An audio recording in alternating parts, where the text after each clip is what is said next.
శ్రోతలకు నా హృదయపూర్వక నమస్కారములు. మన శ్రోతలలో ఒక సోదరుడు ప్రశ్నను పంపడం జరిగింది. ఆ ప్రశ్న లైఫ్ జీవితము గూర్చి వివరముగా తెలియజేయగలరు. లైఫ్ గూర్చి వివరముగా తెలియజేయగలరు. ఇది వారు అడిగిన ప్రశ్న. అంటే ప్రశ్నలో వారికి సంబంధించినటువంటి అనేక రకమైనటువంటి సందేహాలు, అనేక రకమైన విషయాలు వారు రాయటం జరిగింది. అవన్నీ వారి పర్సనల్ విషయాలు, వారి పర్సనల్ భావాలు కనుక అవన్నీ చదవకుండా దాన్ని ఒక ప్రశ్నగా మీకు చెప్పటం జరిగింది. లైఫ్ జీవితము అంటే మన భావన ఏంటి సహజంగా అంటే, ఇప్పుడు ఈ శరీరంతో మనం జీవిస్తున్న జీవితము అంటే నా జీవితం అన్నప్పుడు మనకు కలిగే భావన నా జీవితం. నేను ఇప్పుడు జీవిస్తున్న జీవితం. ఆ జీవిస్తున్న జీవితం అన్నప్పుడు మళ్ళీ దేంతో? ఈ శరీరముతో. ఎందుకని? ఈ శరీరమే నేను కనుక, ఈ శరీరమే నేను అన్న భావన నాది కనుక. అయితే ఈ శరీరము నేనన్న భావన అని చెప్పుకుంటున్నాం, ఈ శరీరమే నేను కనుక అని చెప్పుకుంటున్నాను. ఇదేదో పెద్ద అబద్ధమేమో, బ్రహ్మసత్యం జగత్ మిథ్య అన్నట్టు శరీరం మిథ్యము అవయం కాదు. శరీరం నిజమే, ఇలాగే జీవించాలి. దీన్ని అంతా భౌతికము అంటారు. భౌతికముగా అంటే కనపడే విషయాలు, జరుగుతున్న విషయాలు, సృష్టి ఇదంతా వాస్తవమే. ఇందులో జీవించేటప్పుడు ఇలాగే జీవించాలి. ఇప్పుడు మనం జీవిస్తున్నది కూడా వాస్తవమే. ఇందులో ఎటువంటి మళ్ళీ కొత్త కొత్త భ్రమలు మీరు తయారు చేసుకోబాకండి. అయితే ఈ జీవితం ఇలాగే జీవించాలి. భౌతికము అన్నప్పుడు మనకు వాస్తవంగా కళ్ళ ముందు కనపడుతూ మనం అనుభవిస్తూ జీవిస్తున్న ఈ శరీరపరమైన జీవితం అంతా కరెక్ట్. ఇది ఎలాగే జీవించాలి. ఇందులో మార్పులు చేర్పులు ఏమీ లేవు. మనకున్నటువంటి వనరులు ఏంటో, వసతులు ఏంటో, రూల్స్ ఏంటో, రెగ్యులేషన్స్ ఏంటో, ఈ భూమి మీద మనం జీవిస్తున్న ప్రాంతంలో ఉన్న చట్టాలు ఏంటో, వాటిని అన్నింటినీ గౌరవిస్తూ, ఆ ధర్మాలను గౌరవిస్తూ, చక్కగా మనుషుల్ని గౌరవిస్తూ అలాగే జీవించాలి. అయితే ఇలా జీవించే జీవితంలో ఆధ్యాత్మికత చెప్పే ఒక విషయం ఏంటి అంటే భౌతిక జీవితంలోనే ఆధ్యాత్మికత చెప్పే ఒక విషయం ఏంటి అంటే, ఖచ్చితంగా మంచిగా మాత్రమే జీవించాలి. మంచిగా జీవించటం కోసమే మతములు, మార్గములు, గురువులు, దేవుళ్ళు, విధానములు, భక్తి, మీరు ఏదైనా చెప్పుకోండి. ఆధ్యాత్మికత ఏ మార్గమైనా, ఎవరైనా, ఎక్కడెవరైనా చెప్పినా మనిషిని మంచిగా జీవించు అని. ఎందుకనంటే మనిషి ఇక్కడ 100 సంవత్సరాలు ఉంటాడు. మానవ జాతి ఇక్కడే ఉంటుంది. ఒకవేళ మనం మారిపోవచ్చు, మన తరాలు మారిపోవచ్చు, మనం కొంచెం ముందు అటు ఇటుగా చనిపోవచ్చు. మానవుని సుదీర్ఘ ఆయువు 100 సంవత్సరాలు. ఈ మధ్యలో కూడా చాలా మంది చనిపోతూ ఉంటారు. ఆయువు ముందుకి వెనక్కి జరుగుతూ ఉంటుంది మనిషిని బట్టి. అది మనకు తెలియదు ఆ నిర్ధారణ ఏంటని. అయితే ఏదైనా మ్యాక్సిమం 100 సంవత్సరాలు. ముందుకు వెనక్కి జరిగేది ఒక 10-20 సంవత్సరాలు ముందుకు వెనక్కి జరుగుతూ ఉంటుంది. ఈ జీవిత కాలంలో మనుషుల మధ్య జీవిస్తున్నాం కనుక, మనుషులందరికీ మనుషులతో సంబంధం ఉంటుంది కనుక, మనిషిగా జీవిస్తున్న నీవు ఈ ప్రపంచంలో జీవిస్తున్నప్పుడు నీతో పాటు ఇక్కడ వృక్షజాతి ఉంది, జంతు జాతి ఉంది, జడ పదార్థాలు అని మనం అంటున్న పంచభూతాలు ఉన్నాయి. మానవ జాతిలో మనందరం కలిసి జీవిస్తున్నాం కనుక ఇక్కడ నువ్వు నీకు తెలిసి అటు మానవులకు కానీ, ఇటు సృష్టికి కానీ, అంటే ప్రకృతి దానికి కానీ, ప్రకృతి అన్నప్పుడు జంతు జాతి, వృక్షజాతి, పంచభూతాలు, ఎటువంటి హాని కలిగించుకో. నువ్వు చేయగలిగిన మంచి చేసుకుంటూ జీవించే. అంటే మంచి అన్నప్పుడు ఇక్కడ ఏంటి అంటే, నువ్వు బ్రతకడానికి అవసరమైన పనులు చేసేటప్పుడు కూడా అవి కూడా మంచిగానే చేయాలి, ధర్మంగానే చేయాలి. అంటే ధర్మము అన్నప్పుడు అక్కడ కొన్ని రూల్స్ ఉన్నాయి. ధర్మము అన్నప్పుడు మనమే పెట్టుకున్న కొన్ని రూల్స్ ఉన్నాయి. అంటే వృత్తి, వ్యాపార, ఉద్యోగాలు ఉన్నాయనుకోండి. వ్యాపారం అన్నప్పుడు ఇలా ఒక వస్తువు కొన్ని దాన్ని కొంచెం లాభం వేసుకొని అమ్ముకోవచ్చు అనేటువంటి ఒక ధర్మసూత్రం మనమే పెట్టుకున్నాం. దాని మీద వ్యాపారాలన్నీ నడుస్తాయి.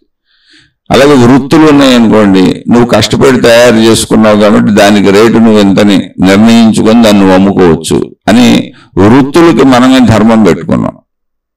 అలాగే ఉద్యోగాలు ఉన్నాయనుకోండి, ఆ ఉద్యోగాలను బట్టి వాళ్ళు జీతాలు ముందే చెబుతారు, అక్కడ పనిచేసే వాళ్ళు వాటిని బట్టి పని చేసుకుంటారు. ఇవన్నీ మనం ఏర్పాటు చేసుకున్నాం. వృత్తి, వ్యాపార, ఉద్యోగాలు దేశ కాల పరిస్థితులకి మనం ఏర్పాటు చేసుకున్నటువంటి ధర్మములు. ఆ ధర్మములను మనం పాటించాలి. అంటే ఇవన్నీ జీవితంలో భాగం. ఆధ్యాత్మికత బేసిక్ పాయింట్ అసలు చెప్పేటప్పుడు నువ్వు ముందు నీ భౌతిక జీవితంలో నువ్వు కరెక్ట్గా జీవించడం నేర్చుకో అని చెబుతుంది. కరెక్ట్ అంటే ఏంటి? మానవులే పెట్టుకున్న మానవ ధర్మములు, నీ బాధ్యతలు, నీ కర్తవ్యములు అన్ని మనం పెట్టుకున్నాం. కుటుంబ వ్యవస్థ ఇలా ఉండాలి, తల్లిదండ్రులు పిల్లల్ని పెంచాలి, తర్వాత వృద్ధులైపోయినాకే పిల్లలు తల్లిదండ్రులను చూడాలి, జీవిత భాగస్వాముల్ని జీవితం మొత్తం చూసుకోవాలి, ఒకళ్ళకొకళ్ళు అండదండలుగా ఉండాలి. ఇలా కొన్ని రూల్స్, రెగ్యులేషన్స్ మనం ఫ్రేమ్ చేసుకున్నాం మానవ జాతి మనుగడ బాగుండటానికి, కుటుంబ వ్యవస్థ హాయిగా సాగటానికి, మానవ జీవితాలు హాయిగా సాగటానికి. ఆ వ్యవస్థని పాడు చేయకూడదు. అలాగే ఈ వ్యవస్థలో మనం జీవించేటప్పుడు మనం వృక్షాలపై ఆధారపడి ఉంటాం, జంతువులపై ఆధారపడి ఉంటాం. అది ప్రత్యక్ష పరోక్షాలుగా ఉండొచ్చు, మనకు తెలియకపోవచ్చు. ఇప్పుడు భూమి, రైతులు అనేక మంది పంటలు పండిస్తూ ఉంటారు. భూమిలో మీకు ఎక్కడ చూసినా కూడా భూమిలో జీవించే జీవులు అనేక ఉంటాయి. అంటే భూమి మట్టి పొరల్లో జీవించే జీవులు, అవన్నీ కూడా అక్కడే పుట్టి, అక్కడే పెరిగి, అక్కడే మలమూత్ర విసర్జన చేసి అక్కడే చనిపోవటం వలన అదంతా భూమికి ఎరువుగా మారుతూ ఉంటుంది. అది న్యాచురల్ ఎరువు అనమాట. అది అలా భూమిని పాడు చేయకూడదు. రకరకాలు చేసి చిత్ర విచిత్రమైన పనులు చేసి భూమిని నాశనం చేసామనుకోండి, పంటలు ఉండవు. అలానే మనకు ఎంత అవసరం అంత భూమిని మనం ఇల్లు కట్టుకుంటాం. అది ధర్మము. అంటే మనం బ్రతకడానికి అవసరమైన ధర్మము, మనకు అవసరమైన ఇల్లు కట్టుకుంటాం. అలా ధర్మ సూక్ష్మములు పాటించుకుంటూ దేశకాల పరిస్థితుల్లో ఉన్న వాటిని గమనించుకుంటూ మిగిలినటువంటి వాటిని పాడు చేయకుండా నీ అవసరానికి నువ్వు ఇక్కడ బ్రతికేటప్పుడు ఆ ధర్మ సూక్ష్మాల ప్రకారం మంచిగా బ్రతుకు. అది సాటి మనుషులతో అయినా ప్రకృతి అయినా. ఇప్పుడు చెట్లు లేకపోతే భూమి మీద అసలు మనం బ్రతకడమే కుదరదు. భూ వాతావరణాన్ని ఎప్పుడు రక్షించేది చెట్లు. మనం బ్రతకాలంటే చెట్లు కొట్టేసుకుంటాం ఇల్లు కట్టుకోవటానికి. అలా చెట్లు కొట్టేసేటప్పుడు మళ్ళీ చెట్లను పెంచమని చెప్పారు. అందుకని అవకాశం ఉన్న వాళ్ళందరూ చెట్లు పెంచాలి, నాకేంటని అనుకోకూడదు. అయితే అది ఎంత అవకాశం ఉందో నీకు, లేదు నువ్వు పెద్ద చెట్లు పెంచలేవు, ఇంట్లో పూలకొండీలు పెట్టుకొని చిన్న చెట్లను పెంచు, ఏదో ఒకటి చెయ్యాల. ఎందుకని నువ్వు ఇక్కడ చెట్ల నుంచి వచ్చేటువంటి ఆక్సిజన్ అనే గాలిని నువ్వు పీల్చుకొని బతుకుతావు.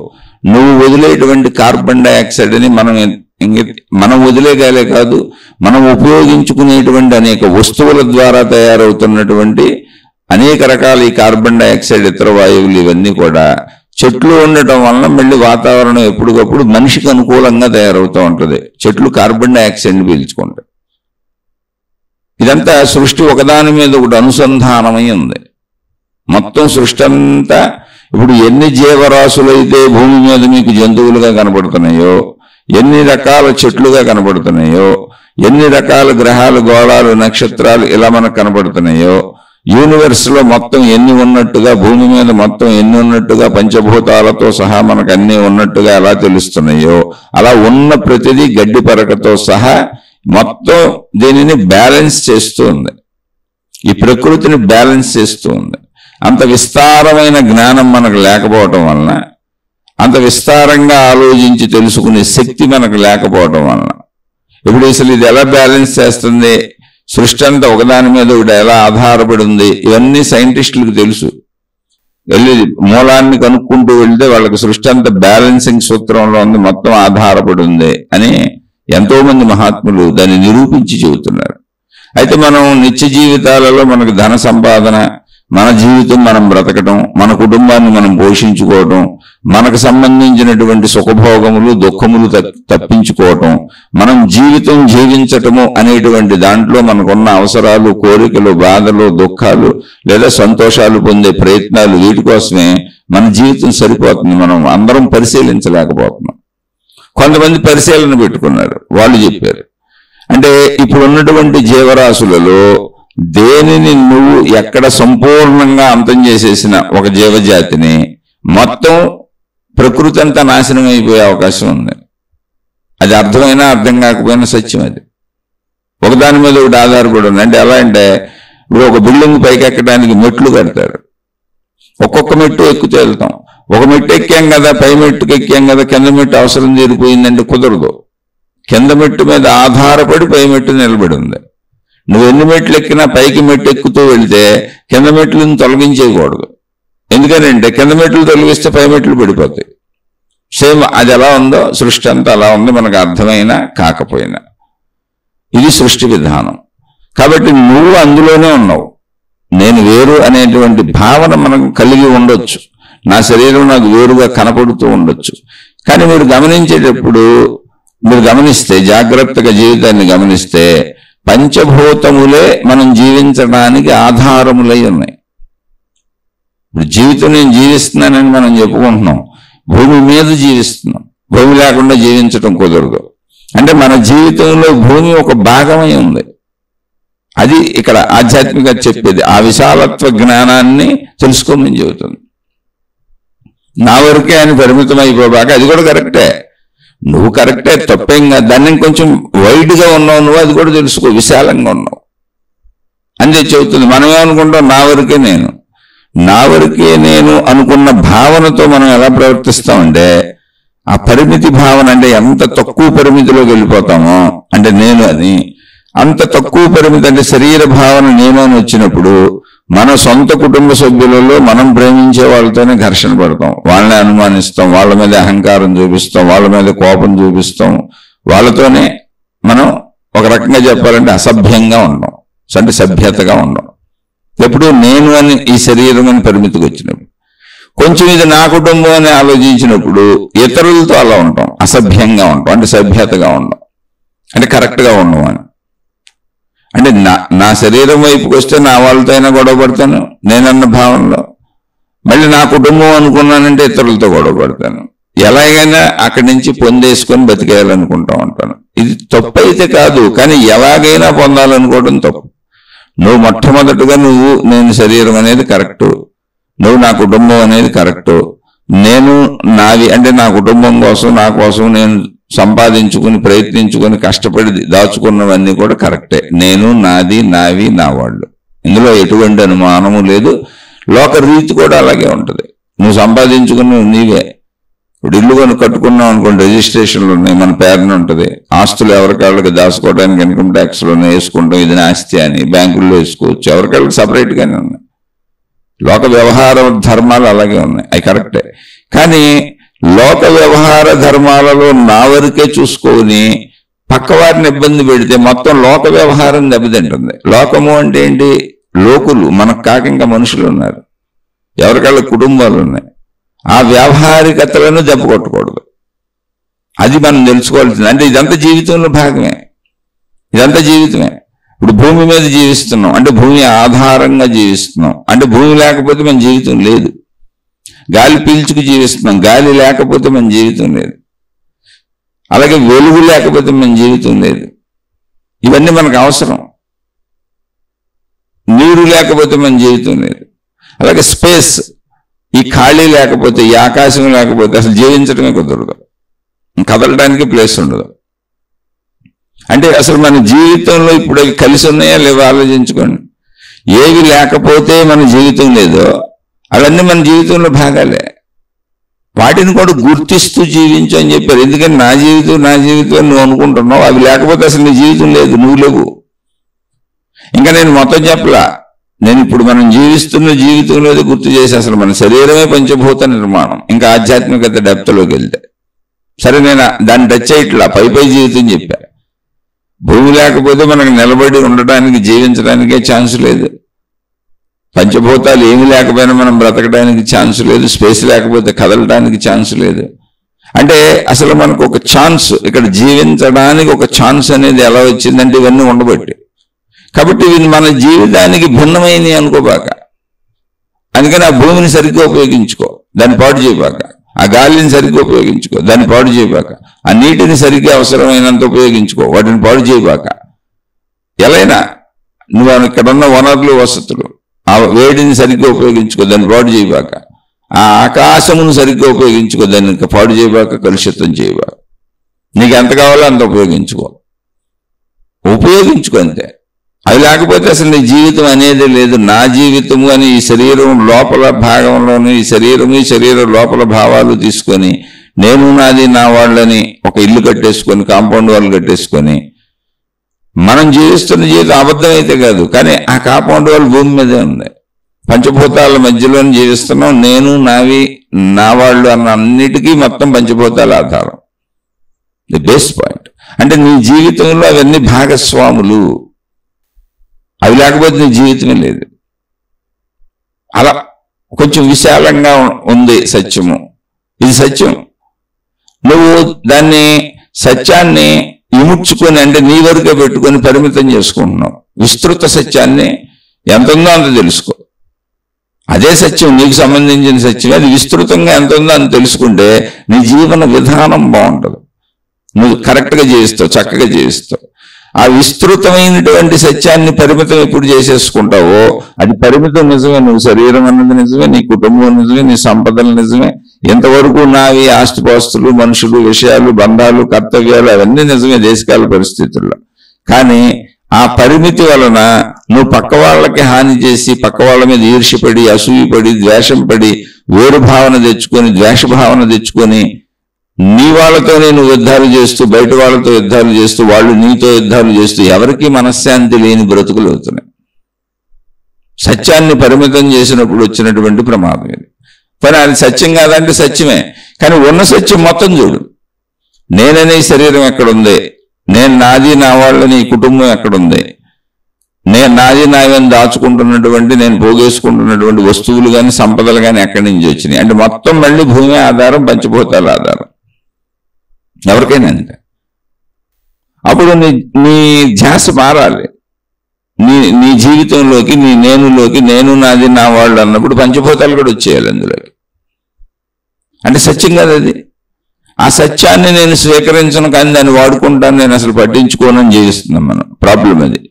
ఆధ్యాత్మికత ఏం చెబుతుందంటే నువ్వు భౌతికము అని దేన్ని భావించుకుంటున్నావో ఆ భౌతికము ఆధ్యాత్మికతలో ఇమిడి ఉన్నది. అంటే భౌతికము చిన్న సత్యము, పరిమిత సత్యము. అంటే సత్యాన్ని నువ్వు ముడి చేసావు, మొత్తం చోట్ల దగ్గరికి నీ పరిమితంగా చూసుకుంటున్నావు. కానీ ఆధ్యాత్మికత అనంత సత్యము, విశ్వసత్యము, ఉన్న సత్యాన్ని ఉన్నట్టు చూడమంటుంది. అదే జీవితం. అందుకని ఆధ్యాత్మికత వేరు కాదు. నీ యొక్క పరిమిత జీవితాన్ని అనంత జీవితం అని చెబుతుంది. అది అనంత జీవితం తప్పు కాదు. పరిమిత జీవితం అనేది తప్పు అయితే కాదు, కానీ దాన్ని ఆ పరిమిత జీవితం నువ్వు భావించుకుంటుంది పరిమిత జీవితం కాదు, అనంత జీవితము, విస్తృత జీవితము, వ్యాపక జీవితం అని చెబుతుంది. దాన్ని తెలుసుకో. అప్పుడు నువ్వు జీవించే విధానం మారిపోతుంది, నీ ఆలోచనలు మారిపోతాయి, నీ బుద్ధి మారిపోతాయి, నీ గుణాలు మారిపోతాయి, నీలో ఉన్న చెడు లక్షణాలన్నీ పోతాయి. జస్ట్ జీవించటం అనే ప్రక్రియను చక్కగా చేస్తావు. అంటే ఒక చెట్టు పువ్వులు పూచినట్టుగా, కాయలు కాచినట్టుగా. ఒక చెట్టు ఉంది, పువ్వులు పోస్తూ ఉంటుంది, అంతే. అదే జీవించటం. ఉంటే అన్నీ వస్తాయి. అన్నీ దాని కొమ్మలు వాడుకోవచ్చు, దాని ఆకులు వాడుకోవచ్చు, దాని పువ్వులు వాడుకోవచ్చు, దాని కాయలు వాడుకోవచ్చు. అన్ని ఇతరులకు ఉపయోగం. దాని నీడలో ఇంకోళ్ళు కూర్చుంటారు, జంతువులకు సేద తీరుతాయి, మనుషులు సేద తీరుతారు చెట్టు నీడలు. దాని నుంచి వచ్చేటువంటి పళ్ళు ఫలాలు తిని మనుషులు బతుకుతారు. దానికి సంబంధించిన అన్ని భాగాలు ఉపయోగంగానే ఉంటాయి అన్నింటికి, జంతువులకు కానీ మనుషులకు కానీ పశుపక్షాదులకు కానీ దేనికైనా.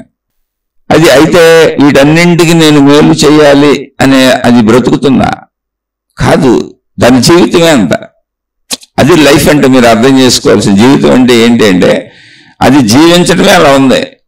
అది దానికి జీవించడం. నేను ఎవరికో నీడనిస్తున్నాను, నేను ఎవరికో కాయలు ఇస్తున్నాను, నేను ఎవరికో పువ్వులు ఇస్తున్నాను, నేను ఎవరికో ఆకులు ఇస్తున్నాను, నేను ఎవరికో కొమ్మలు ఇస్తున్నాను. నా జీవితం మొత్తం నేను పుట్టిన దగ్గర నుంచి మరణించినా కూడా నా ఆఖరికి నా కొమ్మలు కొట్టుకొని పొలలు కొట్టుకొని వాళ్ళు ఉపయోగించుకోవచ్చు, అందరికీ ఉపయోగమే అనేదేమనుకోవట్లా. దానికి అసలు తెలియదు. కానీ అలా జీవించటమే ఉపయోగం. అలా నీ జీవితంలో ప్రత్యేకమైనటువంటి మంచి పనులు చేస్తానని అనుకోబాకు నువ్వు. అసలు అలా ఎందుకు అనుకుంటున్నారంటే చాలా మంది మేము ప్రపంచాన్ని ఉద్ధరిస్తామని బయలుదేరుతారు. మతాలని, మార్గాలని, గురువులని, దేవుళ్ళని, రకరకాల పేర్లు ఉన్నాయి. అంటే నేను విమర్శ కాదు, సత్యాన్ని చెబుతున్నా. నువ్వు ఎవరికి ఏమి చేయక్కర్లు. అసలు నువ్వు మెదలకుండా చక్కగా జీవించు. అందరూ చక్కగా జీవించడమే ఒక చెట్టులా. ఇప్పుడు చెట్లన్నీ ఎవరో ఒకళ్ళకి మేలుగానే ఉన్నాయి, కానీ అది మేలని అసలు చెట్లకు తెలియదు. అది వాటి సహజ జీవితం. నువ్వు జస్ట్ లైక్ సహజ జీవితం, మంచిగా అంటే అదే అర్థం. ఇప్పుడు చెట్టు బతకట్లేదా? భూమి నుంచి సారం తీసుకుంటుంది, భూసారాన్ని గ్రహించి చెట్టు బతుకుద్ది, నీటి సారాన్ని గ్రహించి చెట్టు బతుకుద్ది, సూర్యరశ్మిని గ్రహించి చెట్టు బతుకుద్ది, స్పేస్లోనే చెట్టు ఎదుగుద్ది, వాయువును పీల్చుకొని చెట్టు బతుకుద్ది. పంచభూతాలు చెట్టుకు అవసరమే, ఆధారమే. దాని నుంచి వచ్చే ప్రొడక్ట్స్, ఆహార ధాన్యాలు కానీ, పళ్ళు కానీ, ఫలాలు కానీ, ఏదైనా అసలు చెట్టు నుంచి వచ్చేవన్నీ అందరికీ ఉపయోగపడేవన్నీ పంచభూత సమ్మేళనం. అది దాని జీవితంలో జీవించే జీవితం ఎలా ఉంది? నీ జీవితం ఎలా ఉందా? నీ జీవితం అలా ఎందుకు లేదు? కనీసం అంటే మనకంటే పురోగతి లేనిది అది. చైతన్య స్థాయి తక్కువ చెట్టు, అందరికంటే చైతన్య స్థాయి, జ్ఞాన స్థాయి ఎక్కువ. అంటే చైతన్య స్థాయి అంత ఎక్కువ ఉంటుందో జ్ఞాన స్థాయి అంత ఎక్కువ ఉంటుంది. చైతన్యము జ్ఞానము వేరు కాదు. అదే మనం తెలివి, ప్రజ్ఞ అంటాం, మేధాశక్తి. అది మొత్తం హైయెస్ట్ చైతన్య స్థాయి ఉన్నవాడు మనిషి విశ్వంలో. అంటే ప్రస్తుతానికి మనకు తెలిసి జంతువులన్నిటితో చూస్తే, ఇటన్నిటితో చూసుకుంటే మనకు తెలిసినంతలో హైయెస్ట్ చైతన్య స్థాయి ఎక్కువ ఉన్నవాడు మనిషి. అంటే చైతన్య స్థాయి ఎక్కువ ఉన్నప్పుడు ఏముంది? శక్తి స్థాయి ఎక్కువ ఉంది, జ్ఞాన స్థాయి ఎక్కువ ఉంది, మేధాశక్తి, ఇంటెలిజెన్స్ అన్నీ ఎక్కువ ఉన్నాయి. అప్పుడు చెట్టు నీకంటే తక్కువ ఉన్న చెట్టు బ్రహ్మాండంగా ఉంది. నువ్వెందుకు దానికంటే బ్రహ్మాండంగా ఉండకూడదు? అదే ఆధ్యాత్మికంగా చెప్పేది. అయితే నువ్వు ఎందుకు ఉండట్లేదంటే నీ చైతన్య స్థాయిని, నీ ఇంటెలిజెన్స్ని, నీ మేధాశక్తిని పరిమితానికి వాడుతున్నావు, పరిమితంలో పెట్టేశావు. శరీరం అనేటువంటి పరిమితత్వానికి తెచ్చేసావు. నీ పంచేంద్రియాల వరకు లిమిటెడ్గా చేసావు, మిగిలిన దాన్ని పట్టించుకోవట్లా. అయితే ఇలా ఎందుకు జరుగుతుంది అంటే శరీర భావన నాకు కన్ను ద్వారా తెలుస్తుంది. ఆ తెలియటం అనేది నాకు తెలుస్తుంది. చెవి ద్వారా తెలుస్తుంది. ఆ తెలియటం అనేది నాకు తెలుస్తుంది. ముక్కు ద్వారా తెలుస్తుంది. ఆ తెలియటం అనేది నాకు తెలుస్తుంది. నాలుగు ద్వారా రుచి తెలుస్తుంది. ఆ తెలియటం అనేది నాకు తెలుస్తుంది. మొత్తం శరీరం ఉన్న అనుభూతి, అనుభవం నాకు కలుగుతుంది. ఈ శరీరం నేనన్న భావన నాకు కలుగుతుంది. మొత్తం తల నుంచి కాళ్ళ వరకు స్పర్శానుభవం నిత్యం తెలుస్తుంది. అలాగే స్త్రీ పురుష శారీరక సుఖములు అనుభవించినప్పుడు నాకు తెలుస్తుంది. నా నొప్పి నాకు తెలుస్తుంది, నా బాధ నాకు తెలుస్తుంది, నా కష్టం నాకు తెలుస్తుంది, నా ఆనందం, నా సుఖం నాకు తెలుస్తుంది ఈ పంచేంద్రియముల ద్వారా. అందువలన ఆ తెలియటము అనే ప్రక్రియ ఈ శరీరం వద్ద జరుగుతుంది కనుక, ఈ శరీరంతో జరుగుతుంది కనుక, ఈ శరీరంలో జరుగుతుంది కనుక, ఈ శరీరం లేకపోతే అది నాకు తెలియట్లేదు కనుక, ఇప్పుడు నేను నిద్రపోయినప్పుడు శరీరం ఉపయోగించకపోతే నాకు అది తెలియట్లేదు కనుక, ఇదే నేను అనుకోవడం తప్పు కదా అనుకుంటున్నాను, అలాగే జీవించుకుంటూ వెళ్ళిపోతున్నాను. నేను పరిమితిలో ఎందుకున్నాను అనడానికి కారణాలు ఇవి. అది తప్పు కాదు. అయితే ఇక్కడే ఆగిపోదామా? ఇక్కడే ఆలోచన మొదలైంది మనుషులకి. ఇక్కడే మొదలు పెట్టాలి ఆలోచన. ఈ శరీరముతో నాకు అన్ని తెలుస్తున్నాయి కనుక, ఈ శరీరములో నాకు అన్ని తెలుస్తున్నాయి కనుక, ఈ శరీరం నేను అనుకునేటువంటి విషయము సత్యము అనేది సత్యము. కానీ ఇక్కడ కొంచెం గమనించుకుంటూ వెళ్తే, అంటే లైఫ్ అంటే ఇప్పుడు ఈ శరీరం నేను అన్నప్పుడు ఇదే నా లైఫ్ నేను అనుకుంటుంది. ఇదే నా లైఫ్ అంటే ఏంటి? ఈ శరీరముతో నేను అనుభవించేవన్నీ నా లైఫ్, నా జీవితము అనుకుంటున్నాను. ఈ శరీరమే నా లైఫ్. ఈ శరీరముతో నేను అనుభవించేవన్నీ లైఫ్, నా లైఫ్. ఈ శరీరముతో నేను పుట్టిన దగ్గర నుంచి ఈ శరీరం అంతమయ్యే వరకు ఇదే నా లైఫ్. ఈ శరీరం అంతంతో నా లైఫ్ అంతమైపోయింది. ఇది సామాన్యమైనటువంటి భావన, సామాన్య సత్యము. ఇందులో మళ్ళీ అబద్ధము అనేది అసలు ఏం ఉండదు. ఆధ్యాత్మికతలో అసత్యం ఉండదు. సత్యమును పరిమితముగా తెలుసుకోవటం జరుగుతుందంటే దాన్ని విస్తృతంగా తెలుసుకోమంటుంది. ఇలా నా లైఫ్ అయిపోయింది అక్కడి నుంచి, నేను భావించుకుంది ఇది. ఇప్పుడు దీన్నే కొంచెం పరిశీలించుకుంటూ వెళితే అసలు ఇప్పుడు నేను అనే ఈ లైఫ్ ఏర్పడటానికి, ఏర్పడినటువంటి లైఫ్ ఇక్కడ ఉండటానికి, ముందు ఉండటానికి కారణాలు ఏం చెప్పుకున్నాం? పంచభూతాలు చెప్పుకున్నాం. పంచభూతాలు ఉండని ఉన్నాయి. అలాగే పంచభూతాలే కాకుండా మనకు కావలసినటువంటి బ్రతకడానికి అవసరమైన ఆహార వనరులన్నీ వృక్షాల నుంచి వస్తున్నాయి. అంటే మనం విడిగా ఉన్నట్టు మనకు కనపడుతుంది, కానీ వృక్షాలకు సంబంధించినటువంటి లైఫ్ మన లైఫ్లోకి ప్రవేశిస్తుంది ఆహార పదార్థాలుగా. పంచభూతాలకు సంబంధించిన లైఫ్ మన లైఫ్లోకి ప్రవేశిస్తుంది. ఇప్పుడు వృక్షాలు ఎలా వచ్చినాయి? భూమిని ఆధారం చేసుకుని వచ్చినాయి. వృక్షాలు ఎలా పుష్పిస్తున్నాయి, ఫలిస్తున్నాయి, మనకు అవసరమైనటువంటి సమస్త ఆహార ధాన్యాలు మనకు అందిస్తున్నాయి. లేకపోతే మనకు బ్రతకడం లేదు. అంటే పంచభూతాల ఆధారం. అంటే పంచభూతాల శక్తి వృక్షాల్లోకి వెళ్తుంది. అలా వృక్షాలు జీవిస్తున్నాయి. మనం కూడా పంచభూతాల శక్తితోనే జీవిస్తున్నాం. మన శరీరం కూడా పంచభూతాల శక్తి లేకపోతే ఇక్కడ ఉండడం కుదరదు. పంచభూతాలు అన్నప్పుడు ఆకాశము, మళ్ళీ చెప్పుకున్నాం, ఆకాశము, వాయువు, తేజస్సు అంటే సూర్యరశ్మి, వెలుగు, నీరు, భూమి. ఇవి లేకపోయినా మనం జీవించడం కుదరదు. అలాగే మళ్ళీ వీటన్నింటితో జీవిస్తున్నటువంటి మొక్కలు ఏవైతే ఉన్నాయో వాటి నుంచి ఆహార ధాన్యాలు రాకుండా జీవించడం కుదరదు. ఆహార పదార్థాలన్నీ వాటి నుంచే వస్తున్నాయి. మళ్ళీ వాటిని తీసుకుంటున్నాం. అంటే చెట్లు అవి జీవిస్తూ వాటి లైఫ్కి అవసరమైనటువంటి, అవి జీవించడానికి వాటి లైఫ్కి అవసరమైనటువంటి లైఫ్ ఫోర్స్కి అవసరమైనటువంటి, అంటే వాటి జీవితానికి అవసరమైనటువంటి పంచభూతాలను గ్రహించినప్పుడు అవి జీవించటమే.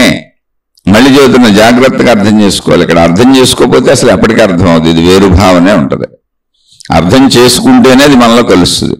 మనం కలుపుకుంటేనే అది కలుస్తుంది. జ్ఞానంలో కలుపుకోగలం ఏదైనా.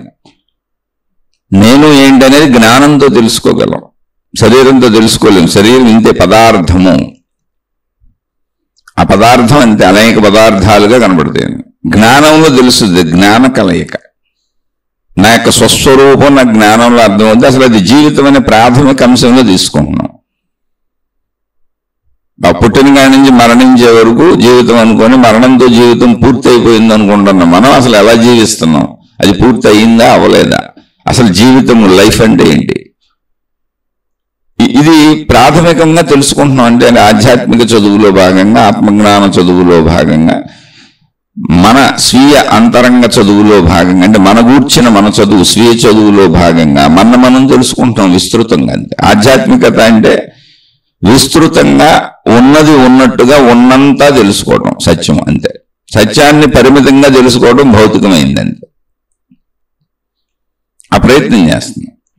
ఇప్పుడు వృక్షాలు మనలాగానే పంచభూతాలను వాడుకుంటున్నాయి, జీవిస్తున్నాయి. కానీ అవి జీవించేటప్పుడు వాటి నుంచి వచ్చే ఆహార ధాన్యాలు ఏమున్నాయో అవి మనకి ఉపయోగకరంగా ఉన్నాయి, మనం బ్రతకడానికి ఆధారంగా ఉన్నాయి. మనకు ఆకలి అనేది సహజంగా సృష్టి పెట్టిందేగా. అది మన శరీర నిర్మాణంలోనే ఉంది. మన పంచేంద్రియ ప్రక్రియలన్నీ శరీర నిర్మాణంలోనే ఉన్నాయి. శరీరంలో నేను జీవిస్తున్నాను అని మనం భావించుకుంటున్నటువంటి జీవిత ప్రక్రియలన్నీ శరీరంలో ఇమర్చబడినాయి, కూర్చబడినాయి. అన్ని కూర్చబడి మన శరీరం ఉంది. కానీ ఇక్కడ గమనిస్తే ఇప్పుడు చెట్టు ఒకటి నేను జీవిస్తున్నాను అనుకుంటుంది, అది దాని జీవితం, అది దాని లైఫ్. కానీ అది జీవిస్తున్నప్పుడు జరుగుతున్న ప్రక్రియలు ఏమన్నాయో అవి దానికి ఉపయోగపడేవి కాదు. ఆ చెట్టు నుంచి వచ్చిన ఆకులు దానికి ఉపయోగం లేదు, ఆ చెట్టు నుంచి వచ్చిన పువ్వులు దానికి ఉపయోగం లేదు, ఆ చెట్టు నుంచి వచ్చిన కాయలు, ఆహార ధాన్యాలు ఎన్ని రకాలు ఉన్నాయో అవి దానికేం ఉపయోగం లేదు. జస్ట్ జీవించింది అంతే. కానీ అవి ఎవరికి ఉపయోగం? అవన్నీ మనకు ఉపయోగం. మనకు ఉపయోగం అంటే మన జీవితం అనేది నిలబడడానికి ఇంకొక జీవితం నుంచి, అంటే ఇంకొక చెట్టు అనే జీవితం నుంచి అది జీవిస్తున్నటువంటి దాని జీవితంలోని జీవం ఆహార ధాన్యాలు, దాని జీవితంలోని జీవం ఆహార ధాన్యాల రూపంలో మనలోకి వచ్చి జీవంగా మారి మన జీవితాన్ని నిలబడుతుంది. అంటే జీవితంలో ఏముంది ఇప్పుడు అంటే మన జీవితంలో జీవం ఉంది, శక్తి. లేకపోతే జీవించటం లేదు. అందుకే జీవితం అనే పదం జీవము అనే పదం నుంచి వచ్చింది. జీవము అంటే శక్తి, ప్రాణశక్తి. ఆహార ధాన్యాల ద్వారా మనం వేరువేరని అనుకుంటున్నాం, అంటే వేరుగా కనపడుతున్నాయి కాబట్టి, వేరుగా అనిపిస్తుంది కాబట్టి, వేరు భావన శరీరంలో కలుగుతుంది కాబట్టి, మొక్కలు వేరు, నేను వేరు, ఆ మనిషి వేరు, నేను వేరు, వేడివేడిగా మనకు తెలుస్తుంది కాబట్టి అది తప్పు కాదు. కానీ శక్తి పరంగా మనం కలిసిపోతున్నాం. మొక్కగానే ఉంది అక్కడ, మనిషిగానే ఉన్నాడు ఇక్కడ. కానీ దాని ఆహార ధాన్యాలు మనిషిలోకి వెళ్ళిపోయి ఆ మొక్కల యొక్క ఉత్పత్తులు, పండ్లు, ఫలాలు, ఆహార పదార్థాల రూపంలో ఉన్నవన్నీ ఏవైనా మనిషిలోకి వెళ్ళిపోయి దానిలోని జీవశక్తిని మనలోని జీవశక్తిగా మారుస్తున్నాయి. అంటే దాని జీవము మన జీవము కలిసే ఉంటుంది. చెట్టు వేరుగా ఉంది, మనిషి వేరుగా ఉన్నాడు, కానీ జీవం ఎప్పుడు కలిసే ఉంది. అది వేరువేరుగా తెచ్చుకుంటున్నట్టు, ప్రాసెస్ జరుగుతున్నట్టు అంతా ఒక ప్రాసెస్గా కనపడుతుంది మనకి. ఆ జీవమే మనం బతికిస్తుంది. చెట్టు జీవించటము అంటే దాని ప్రాసెస్, అది జీవిస్తుంది. మన బ్రతికించడం కోసం అది జీవించట్లా, దానికి వేరు భావన, దానికి నేను చెట్టును అనుకుంటుంది అంతే. ఎవరు అసలు బతుకుతున్నారు నా మీద దానికి తెలియని కూడా తెలియదు, కానీ దాని మీదే మనం బతుకుతున్నాం.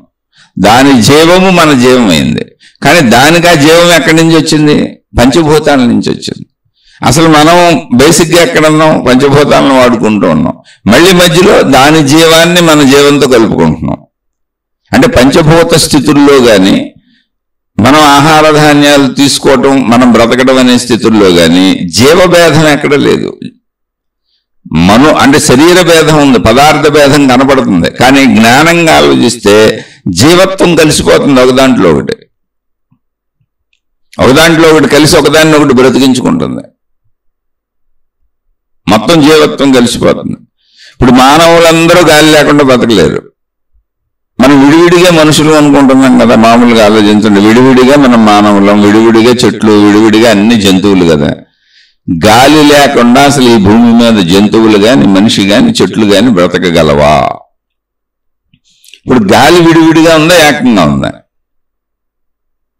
అంటే గాలి అనేటువంటి ద్వారా మనందరం ఏక సంబంధం కలిగి ఉన్నాం. సృష్టి మీద ఉన్న సమస్తం, భూమి మీద ఉన్న సమస్తం. గాలి అనేటువంటి దాన్ని పరిశీలిస్తే ఒక మనిషిలో దాన్ని విడదీయటం కుదురుతుందా? ఈ మనిషి వేరు, ఆ మనిషి వేరు, ఈ చెట్టు వేరు, ఆ చెట్టు వేరు, ఆ జంతువు వేరు, ఈ జంతువు వేరు అని వేరు భావన ఎక్కడుందంటే పదార్థపరంగా ఉంది. శరీరం మాంస పదార్థం ఉంది, పదార్థపరంగా రూపపరంగా ఉంది, పరిమిత భావన. కానీ గాలి పరంగా ఉందా?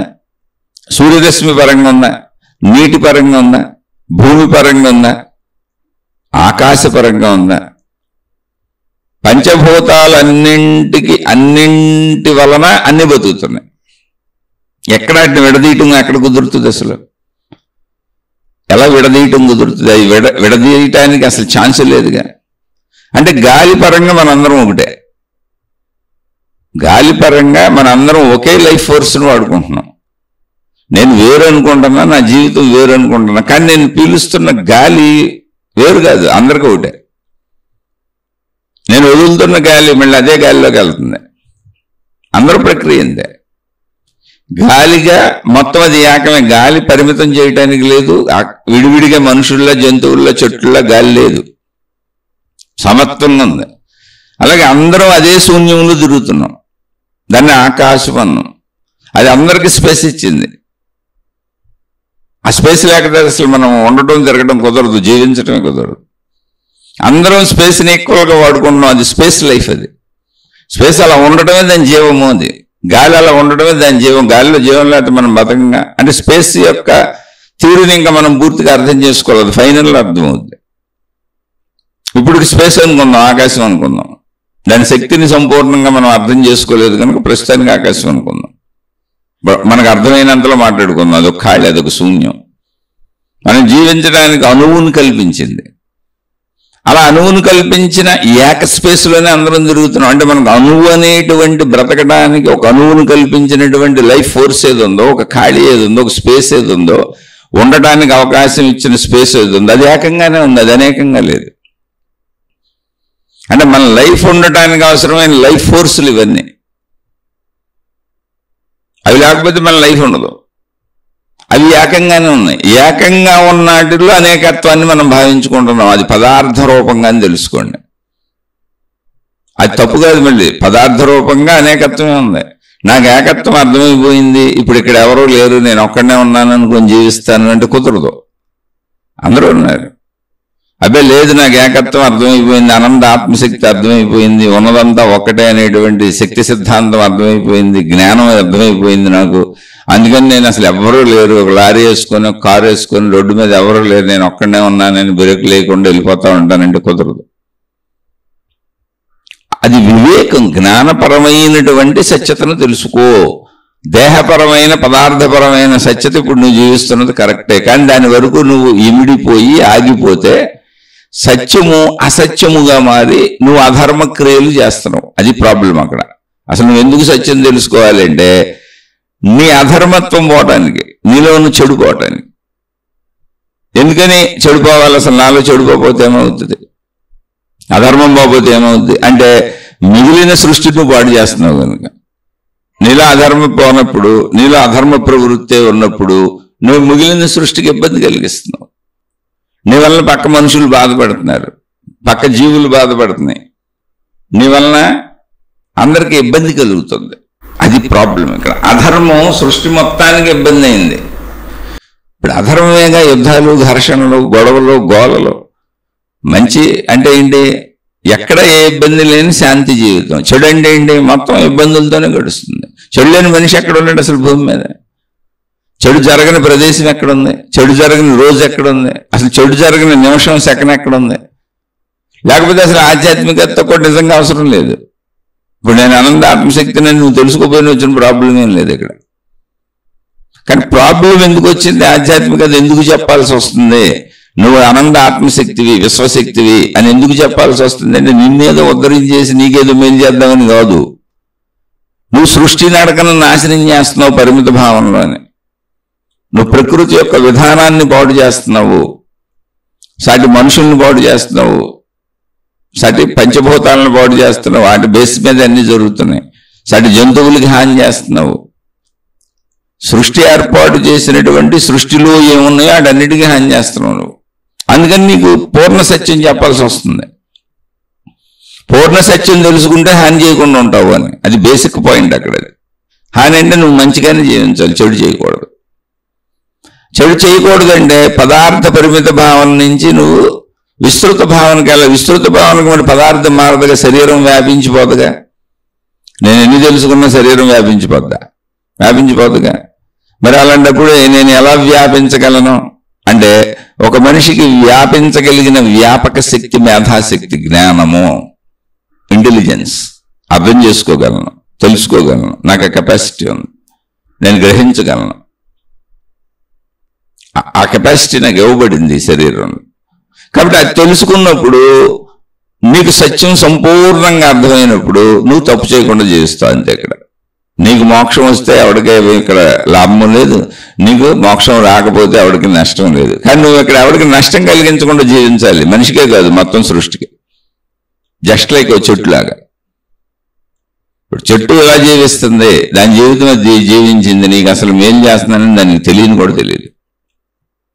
It's a common point. ఎవరు నా నీడలో కూర్చున్నారని దానికి తెలియదు, ఎవరో నా పళ్ళు తింటున్నారని దానికి తెలియదు. అసలు ఈ మానవ జాతి అంతా నా మీద బతుకుతుందని దానికి అసలు తెలియదు. మానవ జాతే కాదు, జంతు జాతి మొత్తం కూడా నా మీద బతుకుతుందని దానికి తెలియదు. తెలిస్తే అసలు అది మనకంటే ఎక్కువ ఇదిగా ఇప్పుడు పొంగిపోద్ది చక్కగా. కాదు, దాని జీవితము ఎందుకు తెలియదు అంటే అసలు మన గురించి ఆలోచించదు. దాని జీవితం జీవించిందండి. అయితే దానికి ఒక ఫిక్సేషన్ ఉంది కనుక అది ప్రకృతిలోనే దాన్ని అలా ఫిక్స్ చేయబడింది, నిర్ధారించబడింది. మనిషికి స్వేచ్ఛ ఇవ్వబడింది. మనిషికి ఫిక్స్డ్ కాదు. ఇప్పుడు చెట్టు ఆ ప్రదేశం నుంచి కదలలేదు, దానికి నిర్ధారించిన విధంగా జీవించి వెళ్ళిపోద్ది అంతే. ఆ చెట్టు నిర్ధారించబడటం వల్ల అలా ఉంది. మనకి విచక్షణ, జ్ఞానం, స్వేచ్ఛ, స్వాతంత్రములు ఇవ్వబడటం వలన మన ప్రవర్తన మారిపోయింది. అంటే మనం జ్ఞానపరంగా అంటే సత్యాన్ని సంపూర్ణంగా తెలుసుకునే అంత శక్తి మనిషికి ఇవ్వబడింది. జ్ఞానశక్తి, మేధాశక్తి. శరీరానికి పరిమితి ఎప్పుడు. అది నిజం, అబద్ధం కాదు, మళ్ళీ అది సత్యమే. శరీరాన్ని శరీరంగా చూసుకోండి. కానీ జ్ఞానపరంగా నువ్వు మేధాశక్తి పరంగా సర్వవ్యాపకతను పొందగలవు. దాన్ని కొద్దిగా ఆ సత్యాన్ని తెలుసుకో. ఆ సత్యాన్ని విస్తృతంగా తెలుసుకుంటూ వెళ్ళినప్పుడు మంచిగా జీవిస్తావు. అందుకని ఇక్కడ రెండు ఉన్నాయి. నేను సత్యాన్ని తెలుసుకున్నాక మంచిగా జీవిస్తాను అనుకుంటే భ్రమపడినట్టు. నువ్వు మంచిగా జీవిస్తూ ఉంటే సత్యం అదే తెలియబడుతూ ఉంటుంది. మంచిగా జీవించే వాళ్ళందరికీ సత్య విస్తారం జరుగుతూ ఉంటుంది, విస్తృతి పెరుగుతూ ఉంటుంది, జ్ఞాన విస్తృతి పెరుగుతూ ఉంటుంది. జ్ఞాన విస్తృతి పెంచుకుంటున్న వాళ్ళందరూ మంచిగా జీవిస్తారు. రెండు ఒకటే, రెండు చేస్తూ ఉండాలి. జ్ఞాన విస్తృతి పెంచుకునే ప్రయత్నం చేసి సత్యతను తెలుసుకుంటూ ఉండాలి, అదే ఆధ్యాత్మికం. అది తెలుసుకున్న వాళ్ళు మంచి చేస్తూ జీవిస్తూ ఉండాలి, మంచిగా మాత్రమే జీవిస్తూ ఉండాలి, అదే ఆధ్యాత్మికం. ఆధ్యాత్మికం అంటే ఇంత ఇంకేం లేదు. నువ్వు మంచిగా జీవిస్తే నువ్వు ఆధ్యాత్మికంలో ఉన్నట్టే. నువ్వు జ్ఞాన విస్తృతిని పెంచుకుంటూ ఉంటే ఆధ్యాత్మికతలో ఉన్నట్టే. వింటూ ఉంటే కాదు, వింటూ ఉంటే, చదువుకుంటూ ఉంటే, తెలుసుకుంటూ ఉంటే కాదు, ఆచరిస్తూ ఉంటే, దాన్ని అర్థం చేసుకుని గ్రహిస్తూ ఉంటే, నీలో సత్యత పెరుగుతూ ఉంటే. అలా పెరుగుతున్న సత్యం తెలుస్తున్నప్పుడు ఎలా జీవించగలవు? నువ్వు చెడుగా జీవించలేవుగా, మంచిగా మాత్రమే జీవిస్తావు. ఎందుకని సత్యం తెలిసినప్పుడు చెడుగా ఎలా జీవిస్తావు? ఇప్పుడు నొప్పు పట్టుకుంటే కాలుతుంది అనే సత్యం మీకు అర్థమైంది అనుకోండి, అప్పుడు మీరు నొప్పును పట్టుకోవట్లేదుగా, ఎవరు పట్టుకోరుగా, అందరికీ తెలుసుగా విషయం. అలాగే జీవిస్తావు. చెడు కాలుతుంది అని, అసలు చెడు చేయకూడదు అని. నాకు కాలటం కాదు, అసలు ఇక్కడ చెడు చేయకూడదు, ఈ ప్రపంచంలో ఉన్న జ్ఞానం ఉంది. నా సత్య విస్తృతి పెరిగినప్పుడు వచ్చే భావన అది. నేను మంచిగా మాత్రమే జీవిస్తాను అని ఫిక్సేషన్తో వెళ్ళిపోతావు. అలా ఫిక్సేషన్తో వెళ్ళే వాళ్ళందరూ కరెక్ట్గా జీవన్ముక్త స్థితిని పొందేస్తారు. ఆల్రెడీ ఉన్నోళ్లే. ఎక్కడైతే చెడు చేయకుండా మంచిగా జీవిస్తున్నారో వాళ్ళంతా జీవన్ముక్తులే. వాళ్ళంతా సాధనాపదంలో ఉన్నోళ్లే. సాధనాపదం అంటే మీకు నచ్చిన మతాల్లోకి వెళ్ళిపోయి, మీకు నచ్చిన గురువుల దగ్గరికి వెళ్ళిపోయి, మీకు నచ్చినటువంటి వాళ్ళు చెప్పినవో మీరు అనుకున్నవో సాధన చేసేసుకోవడం కాదు. సాధన ఏం లేదు అసలు. ఎవడు చెప్పాడు ఇక్కడ సాధన ఉందని? సృష్టి ఉందంతే. సృష్టి ఆధార శక్తి ఉంది. దాన్ని తెలుసుకోవడానికి అనేక మంది అనేకం చెప్పారు. మతాలు మనుషులు సృష్టించుకున్నారు, దేవుళ్ళని మనుషులు సృష్టించుకున్నారు, విధానాలు, పద్ధతులు, మార్గాలు, సాధనలు మనుషులు సృష్టించుకున్నారు. ఇవన్నీ మానవ కల్పితారు. కానీ ఇక్కడ ఉన్న సత్యం ఏంటంటే సృష్టి ఉన్నది నిజం కనబడుతుంది. ఆ సృష్టిలో ఇన్ని ఉన్నాయి. మనం ఉన్నాం. వృక్షజాతి, జంతుజాతి, మానవ జాతి, జడ పదార్థములు, ఇదంతా నిజం, అందులో డౌటే లేదు. దీనికి ఆధారభూతంగా శక్తి ఉంది, అది మనకు తెలియట్లేదు. అది మనలోనే ఉంది, సమస్త సృష్టి వ్యాపించి ఉంది. దాన్ని తెలుసుకునే ప్రయత్నం చేస్తున్నాం, దాన్ని ఆధ్యాత్మికం అన్నారు. నువ్వు తెలుసుకునైనా తెలుసుకోకుండా జీవించినప్పుడు భౌతికం అన్నారు. అంతే తప్ప ఇంకేం లేదు. ఆధ్యాత్మికం భౌతికం వేరు వేరు ఎలా అవుతాయి? ఒకే జీవితం కదా అది. నువ్వు తెలుసుకోకుండా జీవిస్తే భౌతికం, నువ్వు తెలుసుకుంటూ జీవిస్తే ఆధ్యాత్మికం. తెలుసుకుంటూ జీవించే వాళ్ళు ఎలా జీవిస్తారు? మంచిగా మాత్రమే జీవిస్తారు. నొప్పు కాలుతున్నప్పుడు పట్టుకోగా అంతే అయిపోయింది. కడుపు నిండిపోయినాక ఇంకా అన్నం తినలేంగా. ఎంత ఆశ ఉన్నా, ఎంత ఉబలాటం ఉన్నా, ఎంత కోరుకున్నా తినలేంగా. ఏదైనా ఒకసారి అనుభవించినాక మళ్ళీ ఇంకో దాన్ని అనుభవించడానికి టైం కావాలి. పంచేంద్రియ సుఖాలు ఏవైనా. ఒక సినిమా చూసేశారు, ఇంకా బాగా పిచ్చుంటే రెండో సినిమా కూడా చూసేశారు ఎమ్మడెమ్మడే. ఇంకా పిచ్చోళ్ళు మూడో సినిమా కూడా చూసేశారు. కానీ ఆగాలి, నువ్వు ఎప్పటికైనా ఆగాల్సిందే. మళ్ళీ రెస్ట్ ఇవ్వాలి. అది వయస్సును బట్టి ఉంటుంది, అంతే, ఏం లేదు. మళ్ళీ రెస్ట్ ఇచ్చినాక మళ్ళీ సినిమాకి రెడీ అవుతావు. అంటే కన్ను, చెవైనంతే, ముక్కైనంతే, శారీరక కోరికలైనంతే, తిండైనంతే, మొత్తం శరీర ధర్మాలు ఇలాగే ఉంటాయి. అన్నీ నువ్వు ఆగి ఆగి ఆగి అనుభవిస్తూ ఉండాలి. కంటిన్యూటీగా అనుభవించలేవు. పదార్థ లక్షణం అది. అందుకని ఆ సత్యతను తెలుసుకొని మంచిగా జీవించు.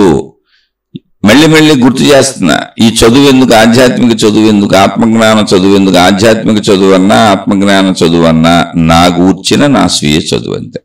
నన్ను నేను సంపూర్ణంగా తెలుసుకుంటున్నాను అంతే. ఎందుకు తెలుసుకోవాలి అంటే, నువ్వు ఇతరులకు హాని చేయకూడదు కనుక, నీ వలన ప్రపంచానికి నష్టం జరగకూడదు కనుక, జరుగుతుంది కనుక. లేదా అసలు ఇది నీకు చెప్పాల్సిన అవసరం లేదు. నువ్వు మోక్షం ఇప్పుడు పొందబోతే వచ్చిన నష్టం లేదు. ఎందుకని అందులోనే ఉన్నప్పుడు ఇంక పొందేదేంటి, పొందందేంటి? నువ్వు నేను పొందాను అనుకున్నా నువ్వు కొత్తగా వచ్చిందేం లేదు. నువ్వు తెలుసుకున్నావు నేను శక్తి స్వరూపాన్ని అని. నువ్వు నేను పొందలేదనుకున్నా నువ్వు అందులోనే ఉన్నావు. ఒక చేప నీళ్లలోనే తిరుగుతుంది, దాని జీవితం నీళ్లలోనే. అది నీళ్ళు లేకపోతే జీవించలేదు. దాని లోకమే నీళ్ల లోకం. అది అక్కడే ఉండాలి, ఆ సముద్రంలోనో, ఆ నదిలోనో, లేదా మన ఇంట్లో ఆక్వేరియంలో ఉన్న నీళ్లలోనో. ఎక్కడైనా అది నీళ్లలోనే ఉండాలి. నీటి పైకి తీస్తే చచ్చిపోతుంది, దాని లోకం అది కాదు. కానీ చేపకి ఎవరో చెప్పారు, నువ్వు నీరనే లోకంలో ఉంటున్నావు, ఆ నీటిని కనుక్కో అని. అది కనుక్కున్నా అక్కడే ఉంది, అది కనుక్కోపోయినా అక్కడే ఉంది. ఎందుకని? దాని లోకమే అది, అక్కడే ఉంది. అది ఒకవేళ మా జ్ఞానుల మాటలు బోధలు అన్నీ విని అది తిరుగుతున్నటువంటి అది నీరునేమనుకుంటుంది, మనలాగా ఆకాశం అనుకుంటుంది. మనం ఇప్పుడు ఆకాశము ఖాళీ స్పేస్ అని ఎలా తిరుగుతున్నామో అది నీటిని ఖాళీ స్పేస్ అనుకొని తిరుగుతుంది చేప. అంటే దాని సృష్టి ఎలా ఉంది, దాని శరీర నిర్మాణం అలా ఉంది, దానికి అలా అనిపించేలా ఉంది. అందుకని నీటిలోంచి బయటకు తీస్తే చచ్చిపోద్ది. అది సింపుల్ అంతే, దాని లోకం అదే. అది శరీర నిర్మాణం, సృష్టి ఏర్పడేది. కానీ దానికి నీరు ఎలా ఉందంటే ఖాళీగా ఉంది, శూన్యంగా ఉంది, అక్కడేమీ లేనట్టుంది. అలాగే మనకు ఆకాశం శూన్యంగా ఉంది, ఖాళీగా ఉంది, అక్కడేమీ లేనట్టుగా ఉంది. అందుకే మనం సంచరిస్తున్నాం స్పేస్ ఖాళీ అని. అందుకని చేప దాన్ని స్పేస్ ఖాళీ అనుకొని సంచరిస్తుంది.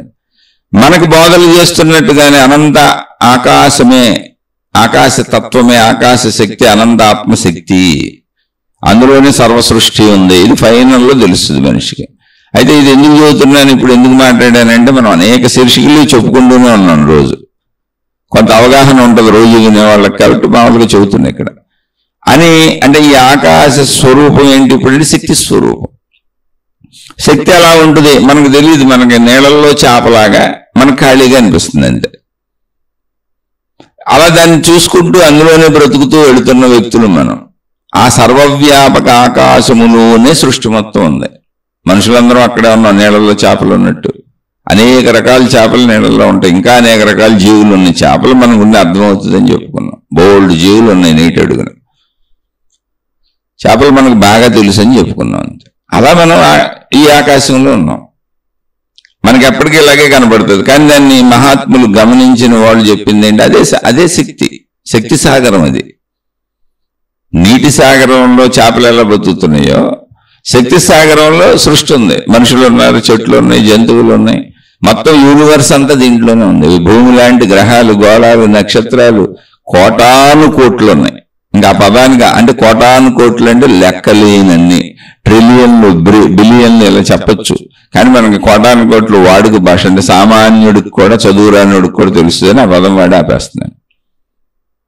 అవన్నీ ఎక్కడ ఉన్నాయంటే ఈ ఖాళీలో ఉన్నాయి. ఎందుకున్నాయంటే చేప నీటిలో ఎలా ఉండగలుగుతుందో ఈ ఆకాశం అని ఖాళీలో అవన్నీ ఉండగలుగుతున్నాయి.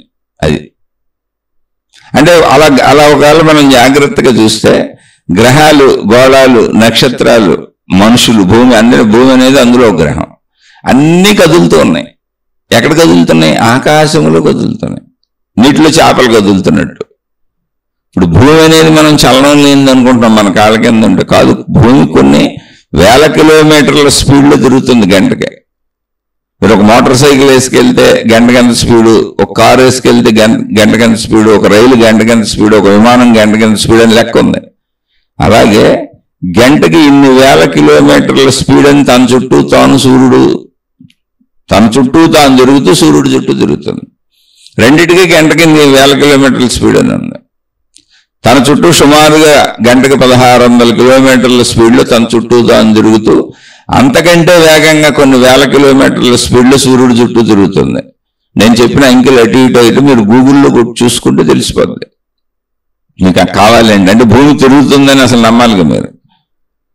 అసలు 1600 అని అన్నాం, 1600 కిలోమీటర్ల స్పీడ్ని అసలు ఊహించగలమా మనం? అంత స్పీడ్లో తిరుగుతున్నా మనకి ఏ చలనం లేదు, భూమి అసలు కదులుతున్నట్టు కూడా తెలియదు మనకి. కారణం ఏంటంటే భూమి సైజుకి మన సైజుకి ఉన్న డిఫరెన్స్. ఇప్పుడు మన మీద ఒక దోమ వాలింది, మన భుజం మీద ఒక దోమ వాలింది. మనం ఏ షర్ట్ వేసుకొని దాన్ని మనకు తెలియని కూడా తెలియదు. అది కుట్టపోతే అసలు తెలియని కూడా తెలియదు. మన తల మీద ఏ దోమ వాలింది లేదా ఏ భుజం మీద ఎక్కడ వాలింది, అది కుట్టలేదు అనుకోండి, మనకు వాలినట్టు కూడా తెలియదు.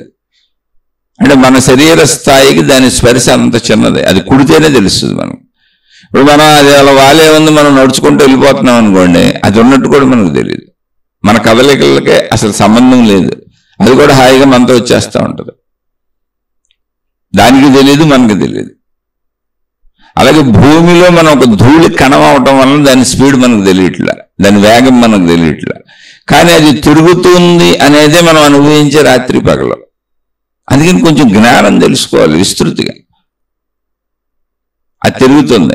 ఇప్పుడు ఈ తిరిగేవన్నీ ఎక్కడున్నాయి అంటే తిరుగుతుంది, కదులుతుంది అంటే దానిలో మళ్ళీ ఒక లైఫ్ ఉండాలిగా, ఒక జీవం ఉండాలిగా, ఒక చైతన్యం ఉండాలిగా. ఇప్పుడు నేను బతుకున్నాను, తిరుగుతున్నాను, కదులుతున్నానని నాలో ఒక జీవం ఉంది. నేను మరణించాను అంటున్నారు నన్ను, నా జీవం పోయినప్పుడు, ప్రాణం పోయింది అంటున్నారు. జీవశక్తి ఉంది అంటే లైఫ్లో ఏముంది అంటే జీవం ఉంది. లైఫ్ అంటే జీవితం అంటున్నాం మనం, కాదు అసలు జీవం. జీవితం అని ఎందుకు అంటున్నామంటే ఒక చోట మొదలయ్యి ఒక చోట ఎండ్ అయిపోతుంది, మధ్యలో బోళ్ళు కదలికలు జరుగుతున్నాయి, నేనని ఫీల్ అవుతున్నాను కానీ నా జీవితం అని చెప్పుకున్నాం మనం. అని యాక్చువల్గా జీవము జీవిస్తున్నది, మనిషిగా జీవిస్తుంది, జీవం జీవిస్తుంది. జంతువు కాదు, మనిషి కాదు, చెట్టు కాదు, పుట్ట కాదు, గుట్ట కాదు, జీవము. ఇప్పుడు జీవముగా చూసినప్పుడు గాలిలో ఉన్న జీవం మొత్తం ఒకటే, అక్కడ విభాగం లేదు. సూర్యరశ్మిలో వెలుగులో ఉన్న జీవం మొత్తం ఒకటే, విభాగం లేదు. నీటిలో ఉన్న జీవం మొత్తం ఒకటే, విభాగము లేదు. భూమిలో ఉన్న జీవం మొత్తం ఒకటే, విభాగము లేదు. ఆకాశంలో ప్రస్తుతానికి మనకు జీవం ఉందా లేదా అనే అనుభవానికి ఇంకా మనం చేరుకోలేదు, కానీ ఆకాశం అంతా ఏకత్వమే, దీంట్లోనే మొత్తం సృష్టి ఉంది. అంటే ఇక్కడ జీవం విడదీసినట్టుగా లేదు. పదార్థపరంగా చూసినప్పుడు జీవం పరిమితంగా ఉన్నట్టు మనకు అనిపిస్తుంది. ఆ జీవమే జీవితం, జీవం లేకపోతే జీవితం లేదు. ఇప్పుడు మరి గ్రహాలు, గోళాలు, నక్షత్రాలు అన్ని కదులుతున్నాయి అంటే కదిలేటువంటి చైతన్యతకు ఆధారమైన జీవం సర్వవ్యాపకంగా అన్నింటిలోనూ ఉంది, అన్ని చోట్ల ఉంది. ఇవన్నీ ఎక్కడ కదులుతున్నాయి అంటే మళ్ళీ మనం కదులుతున్న స్పేస్లోనే. ఆకాశము అనేది అవి ఉండటానికి, అవి కదలటానికి ఒక స్పేస్ వాటికి అవకాశం ఇచ్చింది. దాన్ని తెలుసుకుంటూ వెళ్తే ఆ స్పేసే శక్తి అని తెలుస్తుంది చివరిలో. అది తెలుసుకునే ప్రయత్నం కొద్ది కొద్దిగా వెళ్తున్నాం మనం. అంటే కదలికలు ఉన్న అన్ని చోట ఏముందంటే చైతన్యము ఉంది. ఆ చైతన్య స్థాయి మనిషిలో ఎక్కువ ఉంది, జడ పదార్థములలో చైతన్య స్థాయి చాలా తక్కువగా ఉంది. లేకపోవడం కాదు, ఉంది, తక్కువగా ఉంది. అందుకనే కదలనట్టు మనకు అనిపిస్తున్నాయి జడ పదార్థములు అంటే. అక్కడి నుంచి కొంచెం జంతువులు విడివిడిగా కదులుతున్నట్టు అన్నప్పుడు చైతన్య స్థాయి. ముందు జడ పదార్థాల తర్వాత వృక్షములు. అంటే చూస్తే జడ పదార్థాలు లాగా ఉంటాయి, కానీ జడ పదార్థాలు కాదు, ఎదుగుతూ ఉంటాయి. ఆ ప్లేస్ నుంచి కదలలేవు, కానీ అక్కడ ఎదుగుతూ ఉంటాయి. అంటే సెమీగా ఉంది. జడత్వము ప్రాణశక్తి కలిసి ఉంది అందులో. నిజంగా జడత్వం అని చెప్పకూడదు, ఆ ప్లేస్ కదలలేవు, అంతే. ఎదుగుతున్నాయి, మనం బ్రతకడానికి అవసరమైన సర్వము అందిస్తున్నాయి.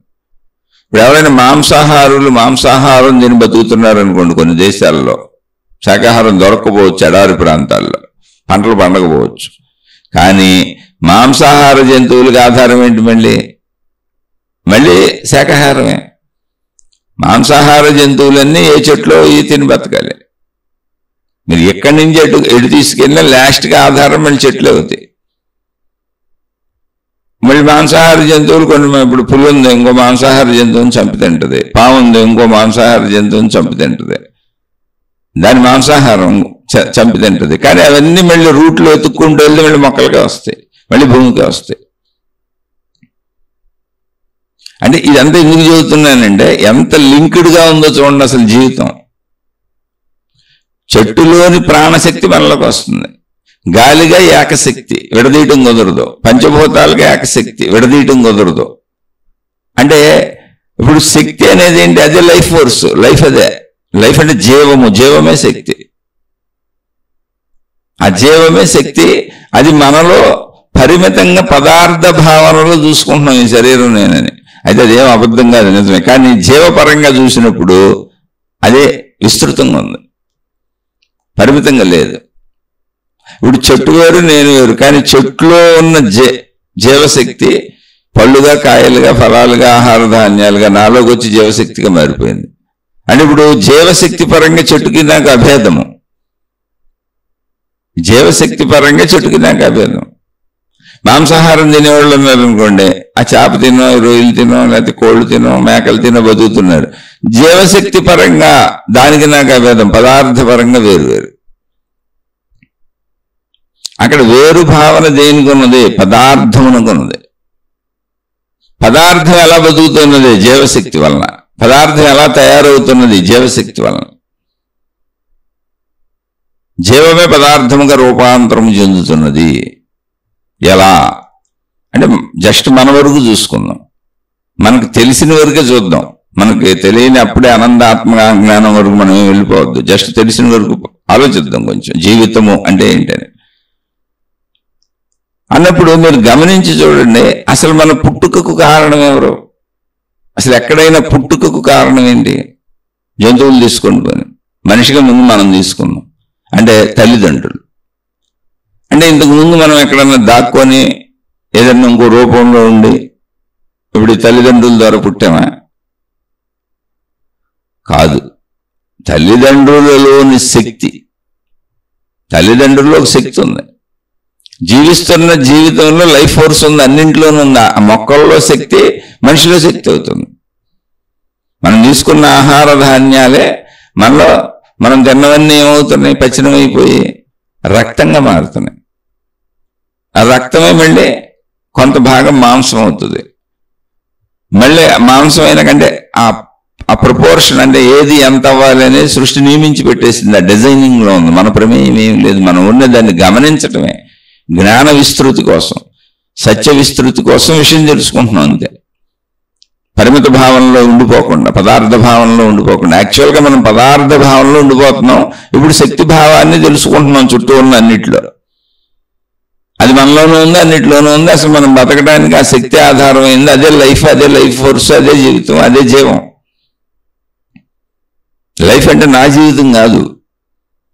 నా జీవితానికి ఎన్ని కారణమై ఉన్నాయో అవన్నీ నాకు కలిసే ఉన్నాయి, నాతో కలిసే ఉన్నాయి. నేను వాటితో కలిసే ఉన్నా, లేకపోతే అసలు లైఫే ఉండదు. ఇప్పుడు మనం తీసుకున్న ఆహారం రక్తమయ్యి మళ్ళీ ఆహారంలో ఘన పదార్థాలు విసర్జించేస్తున్నాం, మలమూత్ర విసర్జన. అందులో శక్తిని మాత్రమే తీసుకుంటుంది ఆహారం. అక్కడ కూడా గమనించాలి మీరు, పదార్థాన్ని తీసుకోవట్లే. శక్తి మాత్రం తీసుకొని పదార్థాన్ని విసర్జించేసింది. అది మనకు తెలియదు. అసలు శరీరంలో అద్భుత ప్రక్రియ ఉంది, అది సృష్టి నిర్మాణం. అది ఎలా తీసుకుంటుంది అనేది మనకు తెలియదు, అది తీసుకుంటుందని. అప్పుడు ఏమైంది? అది మళ్ళీ ఆ తీసుకున్నది శక్తి కదా. శక్తి మళ్ళీ చూడండి ద్రవ పదార్థం కింద మారింది, రక్తం కింద మారింది. అంటే శక్తిగా మనకు కనపట్ల, అటు ఆహార పదార్థాల్లోనూ కనపట్ల, మనలోనూ కనపట్ల. కానీ శక్తి పదార్థం అయితే కనపడుతుంది. శక్తి ఇప్పుడు నీరు అయింది, దాన్ని రక్తం అంటున్నాం మనలో. అది మొత్తం శక్తి లాక్కుంది, అది రక్తం కింద మార్చుకుంది బాడీ. అంటే ద్రవత్వాన్ని పొందింది. ఈ ద్రవత్వం మాంసం అనే ఘనత్వాన్ని పొందుతుంది. మళ్ళీ ఆ మాంసం కొంచెం మృదువుగా ఉంటుంది. దానికి ఆధారంగా ఇంకా కఠినంగా, ఇంకా గాఢమైన ఘనత్వాన్ని పొందే ఎముకలు వచ్చినాయి. ఆ ఎముకల చుట్టూ మాంసం పేర్చుకుంటుంది. అది డిజైనింగ్ సృష్టిది. మళ్ళీ ఆ ఎముకల్లో పటిష్టత ఇంకా బలంగా ఉండడానికి దాని లోపల మూలుగా అనేటువంటిది కూర్చబడింది, ఎముకలు విరిగిపోకుండా నిలబడటానికి. దాన్ని మజ్జ మూలుగా అంటారు. మళ్ళీ అక్కడి నుంచి ఈ శక్తి వీర్యముగా తయారవుతుంది. అంటే మనిషిలో ఉన్నప్పుడు వీర్యము అన్నారు, ఇంకా ఫైనల్ అది. అంటే వీర్యముగా వచ్చేటప్పటికి మళ్ళీ అది ద్రవముగానే ఉంది. అది అటు ఘనము కాదు, ఇటు ద్రవము కాదు. పూర్తిగా నీటిలాగా ఉండదు, అలానే పూర్తిగా రాయిలాగానే ఉండదు. వీర్యము తయారైంది. ఆ వీర్యము మనకి అలా కనపడుతుంది తప్ప దాన్ని ఒక మైక్రోస్కోప్ కింద పెట్టి చూస్తే, వీర్యము కాదు మన రక్తాన్ని అయినా సరే చూస్తే అవన్నీ కణములు. కోటాను కోట్ల కణములు అంటే జీవులు. కణములు అంటే మీరు జీవం లేని అనుకునేరు, జీవులు. కోటాను కోట్ల జీవులు మన రక్తం నిండా తెల్ల రక్త కణములు, ఎర్ర రక్త కణములు, శరీరం అంతా కణములే. అవన్నీ జీవులే. కానీ మనకి ఇలా అనిపిస్తున్నది సృష్టి మాయాజాలం ఇది. అందుకని సత్యాన్ని జ్ఞానంతో మాత్రమే తెలుసుకోగలరు. ఇప్పుడు పదార్థముగా మనకు కనబడుతూ దృఢంగా అనిపిస్తూ శరీరం అంతా నేనే అని మనకు అనిపిస్తున్నది శక్తిపరంగా చూసినప్పుడు, జ్ఞానపరంగా చూసినప్పుడు అవన్నీ జీవులు, కణములు. ఆ కణములన్నీ అలా కూర్చుకుంటే మనకి ఇది ఏక శరీరంలో అనిపిస్తుంది. ఇలాంటి ఏక శరీరాలు కోటాను కోట్ల మంది మనుషులు, వృక్షములు, జంతువులు, అనేక రకాల జడ పదార్థములన్నీ కలిపితే భూమి అన్నాం.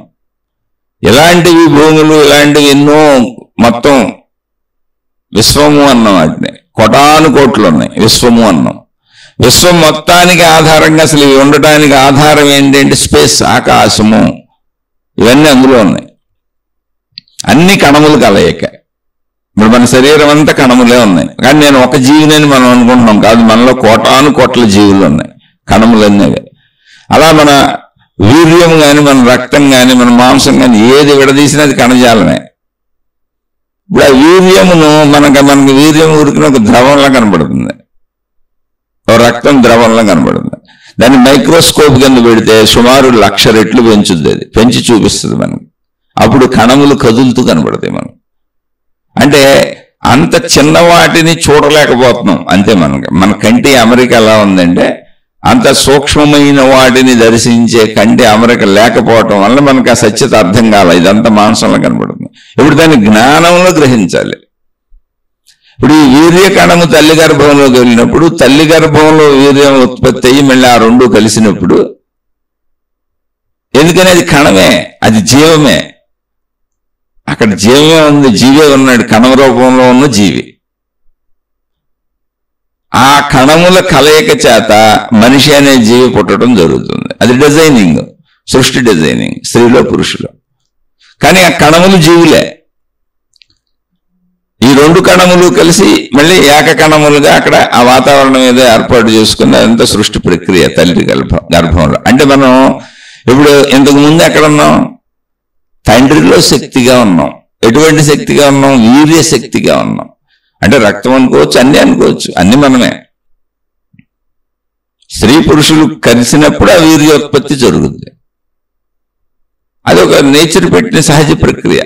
ఇప్పుడు శక్తిగా ఉన్నామని మనం చెప్పుకుంటున్నాం. ఎందుకని? మన కంటికి కణములు కనపడవు కనుక. కానీ నిజంగా శక్తి అంటే ఏంటి? కణములుగా మారిపోతుంది అది. అంటే కనబడిన శక్తి కనబడే కణములుగా మార్పులకు లోనవుతుంది. ఎప్పుడు అక్కడ గ్రహించాలి మీరు. ఇప్పుడు ఆహార పదార్థములు మనం తిన్నప్పుడు పదార్థము విసర్జించబడింది, ఆహారములో ఉన్నటువంటి శక్తి మనకు శక్తి అయింది. అంటే దాని లైఫ్ మనకు లైఫ్ అయింది. అప్పుడు దానికి మనకు భిన్నత్వం ఎక్కడుంది? అసలు ఎలా భిన్నత్వం ఉంది? దానిలోకి లైఫ్ పంచభూతాల నుంచి వచ్చింది, మనము పంచభూతాలతోనే బతుకుతున్నాం. అప్పుడు భిన్నత్వం ఎక్కడుంది? అంటే లైఫ్ పరంగా లైఫ్ అనేది జీవము అని తీసుకొని, అసలు జీవితం అనేది జీవం నుంచి వస్తుంది, పదార్థపరంగా ఇరికించేసుకోకుండా ఉంటే అసలు అన్ని నీకు అనంతంగా కనపడుతున్నాయి, నువ్వు విస్తృతంగా ఉన్నావు. ఇప్పుడు చెట్లో లైఫ్ నీకు వచ్చింది, నీకు చెట్టుకి అభేదత్వం ఉంది. అలా సృష్టి మొత్తం ఒకే లైఫ్ మీద ఉన్నాయి. మొత్తం సృష్టికి ఆధారం పంచభూతములు అనేది ఎందుకు చెబుతున్నారు? మహాత్ములు కనిపెట్టి చెప్తున్నారు. ఎందుకు చెప్పారంటే పంచభూతములే మొత్తం సృష్టి మొత్తం ఉన్నాయి. ఆ పంచభూతములన్నీ 5 ఒకటే అయినప్పుడు ఇంకా భిన్నత ఎక్కడ ఉంది? అసలు ఆడి బేసిస్గా భిన్నత ఉంది. ఎక్కడుంది? ఆకారములలో ఉంది, పదార్థములలో ఉంది, ఆకారములు రూపములలో ఉంది. చెట్టు రూపం వేరు, మనిషి రూపం వేరు, జంతు రూపం వేరు. కానీ శక్తి పరంగా ఏం లేదు, ఎక్కడ భేదత్వం లేదు. అందుకే అది మనలోకి ఇముడుతుందిగా. ఆ శక్తిని మనం గ్రహిస్తున్నాం. అసలు నేను పుట్టక ముందు ఎక్కడున్నాను? తండ్రిలో ఉన్నాను, తల్లిలో ఉన్నాను, శక్తిగా ఉన్నాను. వీరి కలయిక చేత నేను వచ్చాను. అంటే నేను రాకముందు శక్తిగా ఉన్నాను. శక్తి ఎలా ఉంది? కణజాల రూపంలో ఉంది. కణజాలానికి ముందు ఎలా ఉంది? శక్తిగానే ఉంది. ఎలా ఉందో తెలియదు. ఆ శక్తే మీరు గమనించండి, శక్తే ఘనత్వాన్ని పొందుతున్నది, అంటే పదార్థముగా మారుతున్నది. అది మనమే సాక్ష్యం, దానికి మనమే సాక్ష్యం. శక్తి పదార్థముగా మారుతుంది. అంటే భూమి మీద ఉన్నటువంటి లేదా మనం చూస్తున్నటువంటి విశ్వములోని పదార్థములన్నీ ఏంటి? శక్తి యొక్క రూపములు. మళ్ళీ అది విఘటనం చెంది శక్తిగా అయిపోతుంది. నిరంతరం ఇదంతా ఎక్కడ జరుగుతుంది? శక్తిలోనే జరుగుతుంది. అయితే అది మనం పదార్థ భావనలో ఉన్నాం కాబట్టి ఇంకా విస్తృతంగా ఆత్మశక్తి భావన ఇంతకు ముందు నుంచి శీర్షికలు చెప్పుకుంటున్నాం. పాత వినేవాళ్లే వింటారు కాబట్టి దాని వివరణకి వెళ్ళకుండా ఇది చెప్పుకుంటూ వెళ్ళిపోతున్నాం. మొత్తం అంతా శక్తిలో జరుగుతున్న శక్తే ఇది. శక్తి పదార్థముగా తనను తాను వ్యక్తీకరించుకుంటుంది, అని పదార్థముగా మారుతుంది. మళ్ళీ పదార్థం శక్తిగా మారిపోతుంది. అంటే శక్తి ఎలా పదార్థమైందో అలాగే రివర్స్లో పదార్థం శక్తి అవుతుంది. కాబట్టి ఇక్కడ జీవితము అన్నప్పుడు పదార్థ భావనలోకి వస్తే నేను నా జీవితం అనిపిస్తుంది. మనం అందులో వెళ్తున్నాం పదార్థ భావనలో. కానీ పదార్థము ఉండటానికి ఆధారమైనటువంటి వాటిని అన్నింటినీ గమనించుకుంటూ వెళ్ళు. జస్ట్ అదేం అబద్ధం కాదుగా, అసత్యం కాదుగా. ఇప్పుడు నేను ఈ శరీరం నిజమే, అందులో డౌటే లేదు. శరీరం అన్నప్పుడు పదార్థం అంటున్నాం దాన్ని. మాంసరూపం, ఆకారం, ఆకృతి, పదార్థతత్వం ఉంది. ఓకే. కానీ దీనికి ఆధారంగా ఇది బ్రతికి ఉండటానికి చుట్టూ ఉన్నటువంటి ప్రకృతిలో ఉన్నటువంటి ఎన్ని లైఫ్ ఫోర్సెస్ నీకు ఉపయోగపడితే నీ లైఫ్ ఉంది. అన్నప్పుడు అన్ని లైఫ్ ఫోర్సెస్ నీకు ఉపయోగపడుతున్నాయి అన్నప్పుడు అసలు లైఫ్ అనేది పరిమితమా, అపరిమితమా, అనంతమా? జీవము అనేది జీవితం అంటే నా వరకు తీసుకుంటున్నావు నువ్వు, అంతే భావం అలా పెట్టుకున్నావు. జీవితంలో ఏముంది? జీవం ఉంది. జీవం లేకుండా జీవితం ఉండదు, జీవించడం కుదరదు. అంటే లైఫ్ అంటే ఇప్పుడు జీవము, జీవమే జీవితం అవుతుంది, కదులుతుంది, చలిస్తుంది. అది చలించడానికి అన్నింటికి కూడా ఒక నిర్ధారణ సూత్రం ఉంది. ఏదో చెట్లకి, మనుషులకి, జంతువులకి అన్నింటికీ నిర్ధారణ సూత్రం ఉంది. ఆ క్రమశిక్షణ ఎప్పుడు తప్పట్లా. ఎందుకంటే ఇది ఒకటే ఫోర్స్ కనుక, లైఫ్ ఫోర్స్ ఒకటే కనుక. ఇక్కడ అర్థం చేసుకొని ఈ పరిమితి నుంచి, ఈ పరిమితి ఉండటానికి కారణమైన అన్నింటి పట్ల కృతజ్ఞత కలిగి ఉండు, గ్రాటిట్యూడ్ కలిగి ఉండు. ఎందుకని అవన్నీ లేకపోతే నువ్వు నీ జీవం ఉండటం కుదరదు, నీ జీవితం ఉండటం కుదరదు. అవన్నీ ఆ లైఫ్ అని నువ్వు ఏదనుకుంటున్నావో అవన్నీ నీ లైఫ్ని బతికించడానికి చుట్టూ ఉన్న లైఫ్ ఫోర్సెస్ అన్నీ నీ లైఫ్లో ప్రవేశిస్తున్నాయి, నీ లైఫ్ ఫోర్స్తో కలుస్తున్నాయి నిరంతరం. కొంచెం విస్తృతికి వెళ్ళు, కొంచెం ఆలోచించు. అంటే ఇప్పుడు లైఫ్ జీవము అన్నప్పుడు ఏమైందంటే జీవము యొక్క స్థితిని మనకు తెలియదు. ఎందుకని? అసలు మన వీర్యమే మనం ద్రవ పదార్థం అనుకుంటున్నాం, రక్తమే ద్రవ పదార్థం అనుకుంటున్నాం. అసలు అందులో కణముల కలయికని మనకు తెలియదు. మొత్తం మాంసం అంతా ఒక మాంసపు ముద్ద, ఏక ముద్ద అనుకుంటున్నాం, అది కణముల కలయికని మనకు తెలియదు. ఎందుకనంటే అంత సూక్ష్మతను చూడగలిగిన శక్తి మన కంటికి లేదు. సింపుల్ అంతే. అలా అని తెలియనిదా అంటే ఏం లేదు. మైక్రోస్కోప్ కింద పెట్టి వీర్యాన్ని తీసుకెళ్లి మైక్రోస్కోప్ కింద పెట్టామంటే వీర్య కణాలు కదులుతూ కనబడతాయి. బోల్డ్ కణాలు కదులుతూ ఉంటాయి. మనుషులు కదులుతున్నామే, జంతువులు కదులుతున్నాయి, అలాగే కదులుతూ ఉంటాయి. రక్తాన్ని తీసుకెళ్లి మీరు మైక్రోస్కోప్ కింద పెడితే ఒక బొట్టు రక్తాన్ని తీసుకెళ్లి అందులో కణజాలం కదులుతూ కనపడుతుంది. కదులుతుందండి, కానీ మనకు అది కంటితో చూస్తే కదలటల్లా. వీర్యం ఒక ముద్దలో అక్కడ పడి ఉన్నట్టు కనబడుతుంది, రక్తం ఏదో అక్కడ పడి ఉన్నట్టు కనబడుతుంది. అందులో జీవులు కదులుతున్నట్టు మనకు తెలియదు, కణాలు కనపడవు. ఎందుకంటే కంటి అమరికలో ఉన్నటువంటి ఏర్పాటు తప్పది, కంటికి ఉన్నటువంటి సామర్థ్య లోపం తప్ప. యాక్చువల్గా అక్కడ ఉన్నాయి ఏంటంటే కణములు. ఆ కణముల కంటే సూక్ష్మ స్థితిలో ఉన్నది, కణములుగా తయారవుతున్నది శక్తి. కణములే చూడలేని మనం శక్తిని ఎలా చూడగలం? అంటే పదార్థంగా చూడలేం, కంటితో చూడలేం. మరి ఎలా తెలుసుకోవాలి సత్యాన్ని? జ్ఞానముతో, మేధస్సుతో, ఇంటెలిజెన్స్తో, తెలివితో. అందుకే ప్రజ్ఞానం బ్రహ్మ అన్నారు. జ్ఞానమే బ్రహ్మము. నేను దాని ద్వారా తెలుసుకుంటాను. మరి జ్ఞానం ఎక్కడి నుంచి వచ్చింది నీకు? అది శక్తి యొక్క లక్షణం. జ్ఞానం వేరు, శక్తి వేరు కాదు. శక్తే జ్ఞానం. అయితే మనకి ఇప్పుడు ప్రస్తుతం శక్తి గురించి తెలియదు, కానీ జ్ఞానం తెలుసుకుందాం. జ్ఞానంతో దీన్ని తెలుసుకునే ప్రయత్నం చేద్దాం. ఇలా మన నేను ఈ శరీరం అనే దానికి పంచభూతాలు ఉపయోగపడుతున్నాయి, ఆహార పదార్థాలు ఉపయోగపడుతున్నాయి. వీటన్నింటితో మన జీవితం నడుస్తుంది. అంటే బయట ఉన్నటువంటి మనకు విడిగా వేరుగా అనిపిస్తున్నటువంటి అన్నింటిలోని జీవము మన జీవానికి సరిపోతుంది. అన్ని జీవులకు ఆధారంగా ఉన్న పంచభూతాలు అంతే, అన్ని జీవులకి అవే ఆధారం మనతో సహా. అన్నప్పుడు జీవము ఏకత్వముగా ఉన్నది. జస్ట్ ఊరిని అర్థం చేసుకోవడానికి. ఇప్పుడు నా జీవితమా లేదా అది జీవమా? జీవితమా జీవమా? ఇప్పుడు నేను అసలు జీవితమా జీవమా? ఇప్పుడు నేను పదార్థంగా కనపడుతున్నా, నేను పదార్థం అనుకుంటున్నా, ఈ శరీరం నాదనుకుంటున్నా, మాంసం అనుకుంటున్నా, నాలో రక్తం ఉందనుకుంటున్నా, నాలో ఎముకలు ఉన్నాయి అనుకుంటున్నా, వాటిలో మధ్య ఉందని నాకు తెలుసు, నాలో వీర్యం ఉందని నాకు తెలుసు. అందరికీ తెలిసే విషయం. రక్తం నాలో ఉందని తెలుసు, నాలో మాంసం ఉందని తెలుసు, ఎముకలు ఉందని తెలుసు, ఎముకల మధ్యలో మధ్య ఉందని తెలుసు, నేల వీర్యం ఉందని తెలుసు. నాకు అంతవరకు తెలుసు, అలా కనబడుతుంది. కానీ సత్యం ఏమిటి అంటే నాలో ఉన్నవన్నీ కణజాలముల కలయిక. మాంసంతో సహా, ఎముకలతో సహా, మజ్జతో సహా, రక్తంతో సహా, వీర్యంతో సహా అన్ని కణములు, కోటాను కోట్ల కణములు. కణములు అంటే ఏంటి? జీవులు. విడివిడిగా ఉన్న జీవులు. ఇప్పుడు మనుషులు ఎలా విడిగా ఉన్నారో, చెట్లు ఎలా విడిగా ఉన్నాయో, జంతువులు ఎలా విడిగా ఉన్నాయో, అలా విడివిడిగా ఉన్న జీవుల కలయిక కణములు. అనేక కణములు కలిస్తే మనకు అలా కనపడుతుంది. ఎందుకు మనకిది అది జీవులని తెలియటం లేదు అనేది మన కంటి సామర్థ్య లోపం అంతే, అంతకుమించి మన పంచేంద్రియాల సామర్థ్యంలో లోపం అది. శరీరానికి ఎంతవరకే శక్తి ఉంది, ఒక మానవ శరీరానికి ఎంత శక్తి ఉంది, కన్ను అంతే చూడగలదు, చెవి అంతే వినగలదు, మన పంచేంద్రియాల పరిమితి ఇంతే. పరిమితి పదార్థం యొక్క పరిమితిలో లోపం తప్ప అక్కడ సత్యంగానే ఉంది. అప్పుడు ఏం చేసాం, సత్యాన్ని తెలుసుకోవడానికి మైక్రోస్కోప్ను ఉపయోగించాం, దానికందు పెట్టి చూసాం. అప్పుడు మన కంటికి కూడా కణాలు కనపడుతున్నాయి. పోనీ ఎవరో చెబితే నమ్మమంది కదా, అసలు నమ్మటం అనేది జ్ఞాన మార్గంలోనే ఉండదు.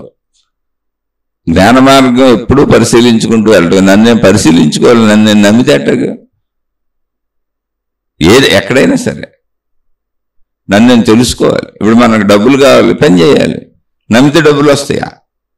నమ్మితే డబ్బులు రావుగా. అందరికీ డబ్బులు కావాలి, వృత్తి వ్యాపార ఉద్యోగాలు ఎందుకు చేస్తున్నారు? నమ్మేయచ్చుగా. కాదు, నమ్మితే రావు, పని చేయాలి, ఆచరణ ఉండాలి, క్రియ ఉండాలి.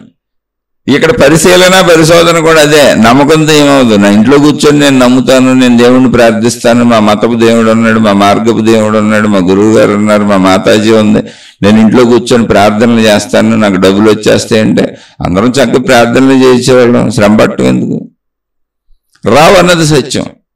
పైగా ఇందులో ఇంకో అద్భుతం ఉంది, ఏంటో తెలుసా? ఆ మతం గారు, ఆ గురువు గారు, ఆ మాతాజీ గారు, ఆ దేవుడు గారు ఎవరైతే వాళ్ళందరికీ నువ్వు కష్టపడి సంపాదించిన డబ్బులు ఇవ్వాలి, వాళ్ళకి వస్తున్నాయి. గొప్ప జోక్ ఏంటంటే, నీకు వస్తాయేమో అనుకుని నువ్వు వాళ్ళ చుట్టూ తిరుగుతుంటే నువ్వు సంపాదించటం వలన కష్టపడకుండా వాళ్ళకి వస్తున్నాయి. విచిత్రమైన విషయం, రివర్స్లో ఉంది. అది ఎవడు గమనించడు, దాంతో పని లేదు. ఎందుకనంటే మనిషి ఆశలు పుట్ట, జ్ఞానం వాడ్డం. అంటే విమర్శకు కాదు, ఇక్కడ ఒక సత్యతను మనం సత్యతగానే గ్రహించాలి. అప్పుడు కానీ మనకు అర్థం. ఎందుకని చదువు కదా, ఇది చదువు. ఎవరెవరికో డబ్బులు ఇచ్చుకుంటే నాకు పోయిందే ఉంది, అది కాదు విషయం. అసలు చదువు ఇది. ఇప్పుడు ధనం ఎలా అయితే మనం ప్రార్థనలు చేస్తే రాదో, మనం ప్రార్థనలు చేయటం వలన ప్రార్థనలు చేస్తే ధనం వస్తుంది అని చెబుతున్న మతాలకు ధనం వస్తుంది, ఆ మతాలను నడిపే వాళ్ళకి ధనం వస్తుంది. ఎవరు ఇస్తున్నారు? నేనే. అది నమ్మి నేను కష్టపడి వాళ్ళకి డబ్బులు ఇస్తున్నాను. అప్పుడన్నా నా బుర్ర పని చేయట్లేదు, నేను డబ్బులు వాళ్ళకి ఇస్తున్నాను, నాకు డబ్బులు ఎలా వస్తాయని. నేను వాళ్ళకి అన్ని సమర్పించుకుంటున్నాను, వాళ్ళని గౌరవించుకుంటున్నాను, వాళ్ళకి డబ్బులు ఇస్తున్నాను. వాళ్ళకే డబ్బులు దొరక్క నా దగ్గర డబ్బులు తీసుకుంటున్నాడు, నా కోరికలు ఎట్లా తీరుస్తారని కనీసం ఆలోచన చేయట్లేదు. ఇప్పుడు ఒక మతం బతకాలంటే, ఒక ప్రార్థనాలయం బతకాలంటే, దాన్ని నిర్మించి దాన్ని నడుపుతున్నటువంటి వ్యవస్థలు నడపాలంటే, ఆ గురువులు బతకాలంటే, ఆ గురువులను అనుసరించేవాళ్ళు అంటే ఆ వ్యవస్థలను అనుసరించేవాళ్ళు బతకాలంటే, అటు ప్రచారకులు బతకాలంటే ప్రజలు డబ్బులు ఇవ్వాలి. ఆ దేవుడికి ప్రజలు డబ్బులు ఇవ్వాలి. ఇప్పుడు ఆ దేవుడు బతకాలంటే ప్రజలు డబ్బులు ఇవ్వాలి. ఆ ప్రార్థనాలయాల్లో దేవుడిని నీళ్ళు బతికిస్తారు, ప్రజలు డబ్బులు ఇవ్వాలి. అది మొత్తం మతాలకే, అన్నింటికి దైవీ వ్యవస్థకే, భౌతికమైన దైవీ వ్యవస్థకి అంతటికే ప్రజలు డబ్బులు ఇచ్చి బతికిస్తారు. కానీ చిత్రం ఏంటంటే, వాళ్ళు మీకు అన్నీ వస్తాయి, మీ కోరికలు తీరిపోతాయి, మీ బాధలు తీరిపోతాయి, మీ కష్టాలు తీరిపోతాయి, మీ కన్నీళ్లు తీరిపోతాయి, మీకు డబ్బులు వస్తాయి, సకల సుఖాలు వస్తాయి. ఒకటేంటి, భోగభాగ్యములన్నీ ఆయురారోగ్య అష్టైశ్వర్యములతో వర్ధిల్లుదురుగాక అని దీవిస్తూ ఉంటారు. అంటే దానికోసమే వెళ్ళేది మనం, దానికోసమేగా. కానీ ఒక చిన్న ఆలోచన, వాళ్ళ దగ్గర డబ్బులు లేక నీ దగ్గర డబ్బులు తీసుకొని మతాన్ని నడుపుకుంటున్నారు, ప్రార్థనాలయాలు నడుపుకుంటున్నారు, ప్రార్థనాలయాలు కట్టుకుంటున్నారు. వాళ్ళ తిండి కూడా, ఆ ప్రచారకుల తిండి కూడా నువ్వు పెట్టే డబ్బులు మీద తింటున్నారు వాళ్ళు. వాళ్ళ ప్రచారాలు, వాళ్ళ తిరుగుడు కూడా నువ్వు ఇచ్చే డబ్బులే, నీ దక్షిణలే, నీ 10 పైసలతో మొదలైంది అది. ఇంకా 10 కోట్లు ఇచ్చారో, 100 కోట్లు ఇచ్చారో, 1000 కోట్లు ఇచ్చారో, కానీ ఆ మొదటి 10 పైసలతోనే మొదలైంది అది. వాళ్ళకే డబ్బులు లేక అన్ని చేస్తున్న వాళ్ళు నీ కోరికలు ఎలా తీరుస్తారు? చిన్నది ఆలోచించి అసలు నీ బుర్ర పని చేయట్లేదా? అంటే ఎందుకు పని చేయట్లేదంటే, నువ్వు పదార్థ భావనలో ఉంటావు, యథార్థ భావనకి వెళ్ళవు. యథార్థ భావన అంటే జ్ఞాన భావన. జ్ఞాన భావనకి వెళ్ళిన ప్రతోడికి బుర్ర పని చేస్తుంది. అలానే వాళ్ళకి డబ్బులు ఇవ్వద్దని నేను అసలు చెప్పట్లే. ఎందుకంటే నేను జ్ఞాన భావనలోకి తెచ్చేది కూడా అటువంటి మహాత్ములే. అందులో నిజాయితీ పరులు ఎవరో ఉంటారు. అందుకని డబ్బులు ఇవ్వటం ఇవ్వకపోవటం కాదు సమస్య. నేను చెప్పేది ఇక్కడ, నీ ఇష్టం చక్కగా ఇచ్చుకో, ఆనందంగా ఇచ్చుకో, ప్రేమగా ఇచ్చుకో.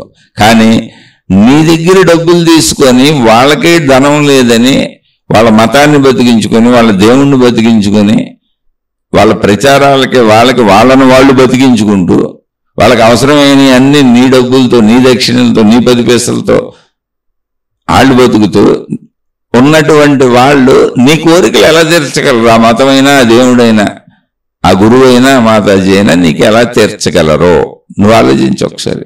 అప్పుడు వాళ్ళకి డబ్బు అవసరత ఉండేది కాదు. ఒకవేళ ఇదంతా నిజమైతే వాళ్ళు తీర్చగలిగిన స్థాయిలో ఉండుంటే వాళ్ళకి అసలు నీ డబ్బుతో పని లేదు. చాలా సింపుల్ థింగ్ అంతే. అందుకే మహిమలు, మాయలు, అద్భుతాలు లేవు, పిచ్చెక్కించుకోబాకండి, ఉన్న సత్యాన్ని ఉన్నట్టు తెలుసుకోండి అని చెబుతా ఉంటా. ఒకవేళ మహిమ, మాయ, అద్భుతం ఉందనుకో, శక్తి సృష్టిగా మారడమే మహామాయ, ఇంద్రజాలం. ఒకేసారి శక్తిగాను ఉంది, సృష్టిగాను ఉంది. సృష్టిగా తెలుస్తుంది, శక్తిగా తెలియట్లేదు. దాన్ని మించిన మహేంద్రజాలం లేదు. మళ్ళీ అది ఒక జీవితం లాగా, ఒక జీవం లాగా కొన్నాళ్ళు ఒక ఆకృతి ధరించి జీవించినట్టుగా, మళ్ళీ ఆ జీవించే వాళ్ళందరూ నేనని భావించుకుంటూ, ఇది నా శరీరం అని భావించుకుంటూ, నేను జీవిస్తున్నానని భావించుకుంటూ, మానవులైతే 100 సంవత్సరాల పాటు, జంతువులన్నీ వాటి ఆయుక్కాలం, వృక్షాలన్నీ వాటి ఆయుక్కాలం, జడ పదార్థాలన్నీ వాటి తీరుల్లో రూపాలు ధరించి మేము రూపపరిమితులం అనుకుంటూ ఆ అనంత శక్తినే పరిమితంగా భావించుకుంటూ, వేరువేరుగా భావించుకుంటూ జరుగుతున్న మహేంద్రజాలం ఇది. దీన్ని మించిన మహిమ, మాయ, అద్భుతం ఎందుకు ఉంటుంది? పోనీ ఇది మహిమ, మాయ, అద్భుతం అన్నామా అంటే ఊరికనే శరీర భావనలు సరదాగా చెప్పుకోవడం తప్ప కాదు. దాని శరీరాన్ని పట్టుకొని సత్యాన్ని తెలుసుకుంటూ వెళ్ళిపోతే అది శక్తి అని నీకే తెలిసిపోద్ది. శక్తి పదార్థముగా మారగలిగిన శక్తి కలిగి ఉన్నది. అది ఇప్పుడు ఏం చెప్పాలి అంటే, పదార్థం వేరు, శక్తి వేరు కాదు. శక్తి నిజము, పదార్థం మిథ్య కాదు. భ్రమ, భ్రాంతి, మిథ్య అబద్ధాలు కాదు. అబద్ధాలు వేరు భావాన్ని సృష్టిస్తున్నాయి. సరిగ్గా అర్థం చేసుకోవడం అంటే మామూలు మహా పండితులకైతే అన్నీ తెలిసేవి, పామరులకు పాపం ఏ నాలెడ్జీ లేని వాళ్ళకి. అందుకని ఇక్కడ ఏ నాలెడ్జీ లేని నాలాంటి వాళ్ళ కోసం వాడుక భాషలో శక్తి తాను పదార్థం అవ్వగలిగినటువంటి తత్వాలని, గుణాలని కలిగి ఉంది.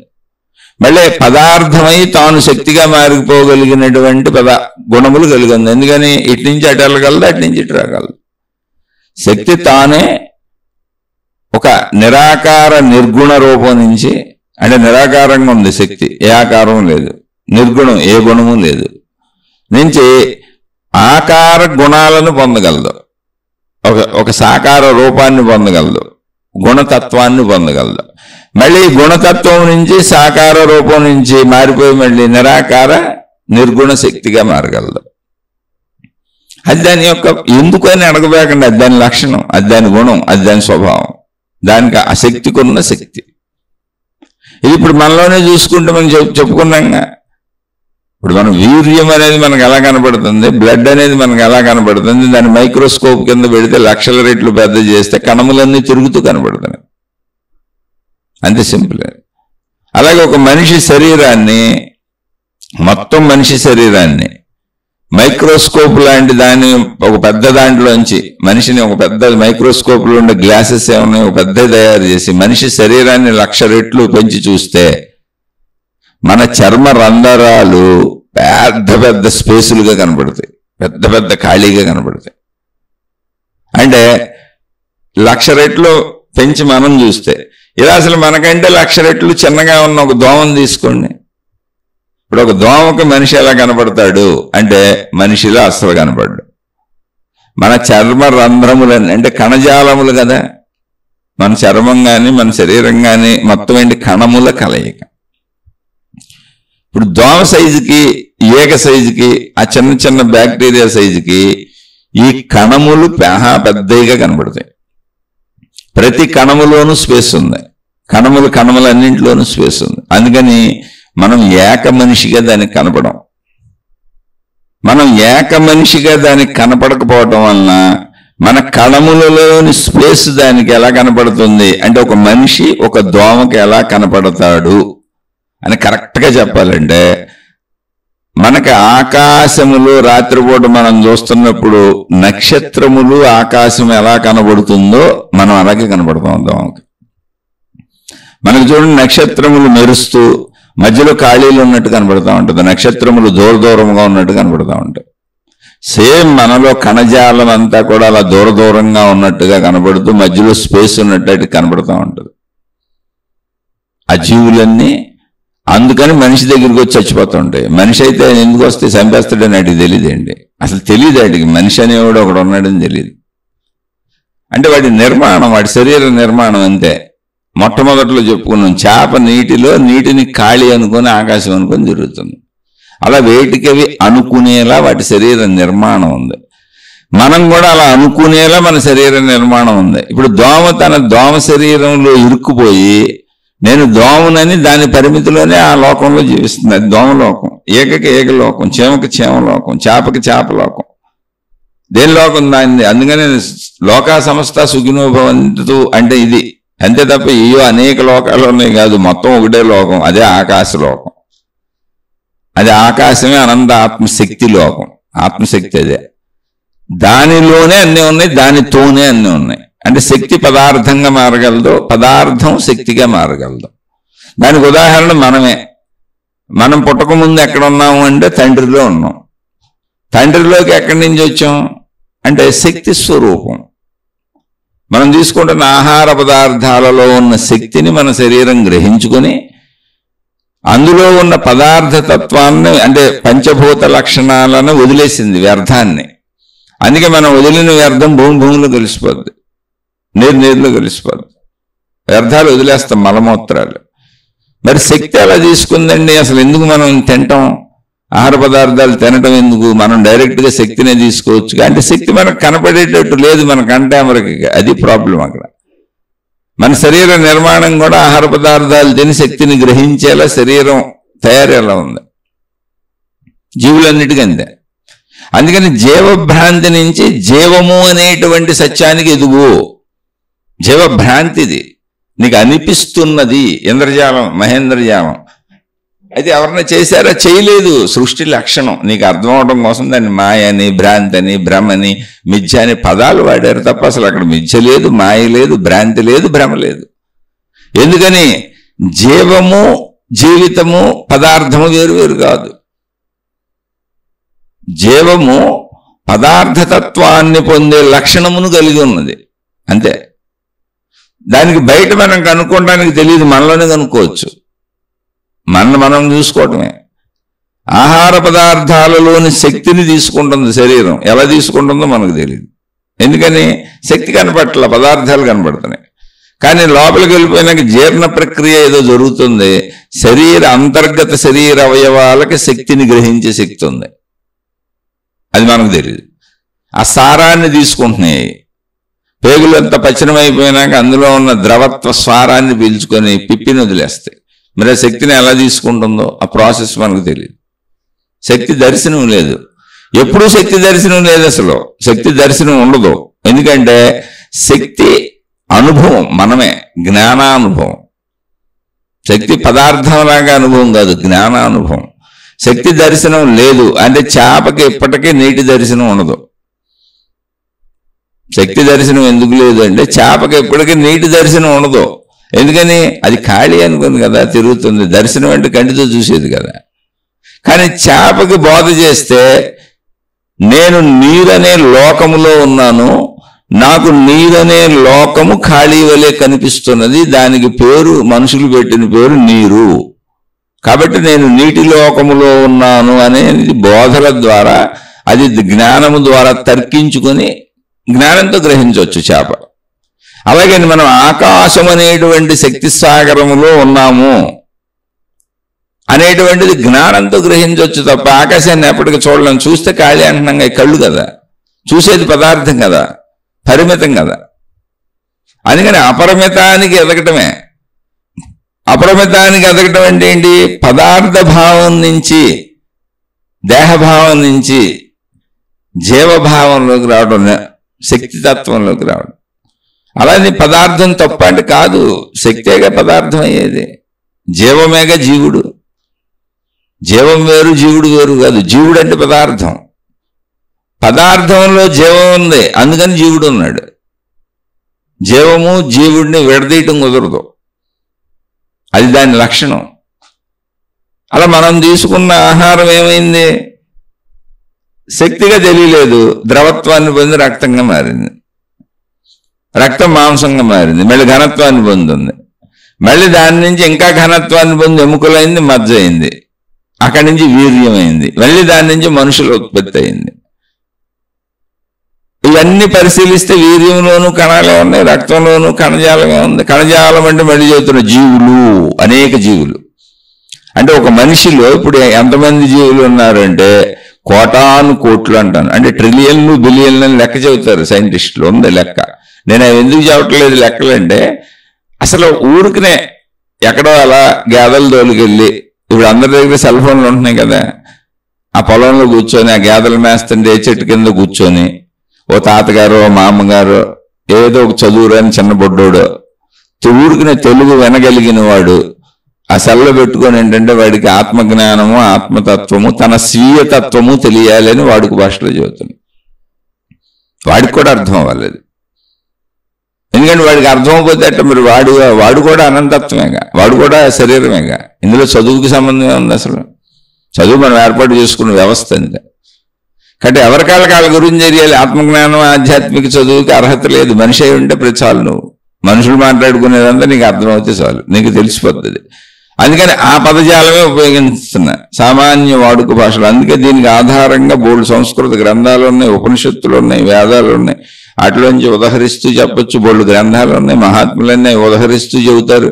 కానీ నేను పండితుడిని కాదు, నేను మహాత్ముడిని కాదు, నేను జ్ఞానిని కాదు, నేను గురువుని కాదు, నాకు అసలు అంత జ్ఞానము లేదు, నేను సామాన్యుడిని. అందుకని సామాన్యులకు అర్థమయ్యే సామాన్య వాడుక భాషలో మాట్లాడతా, వాటిని ఉదహరించను. కానీ అవన్నీ చదువుకుంటేనే నాకు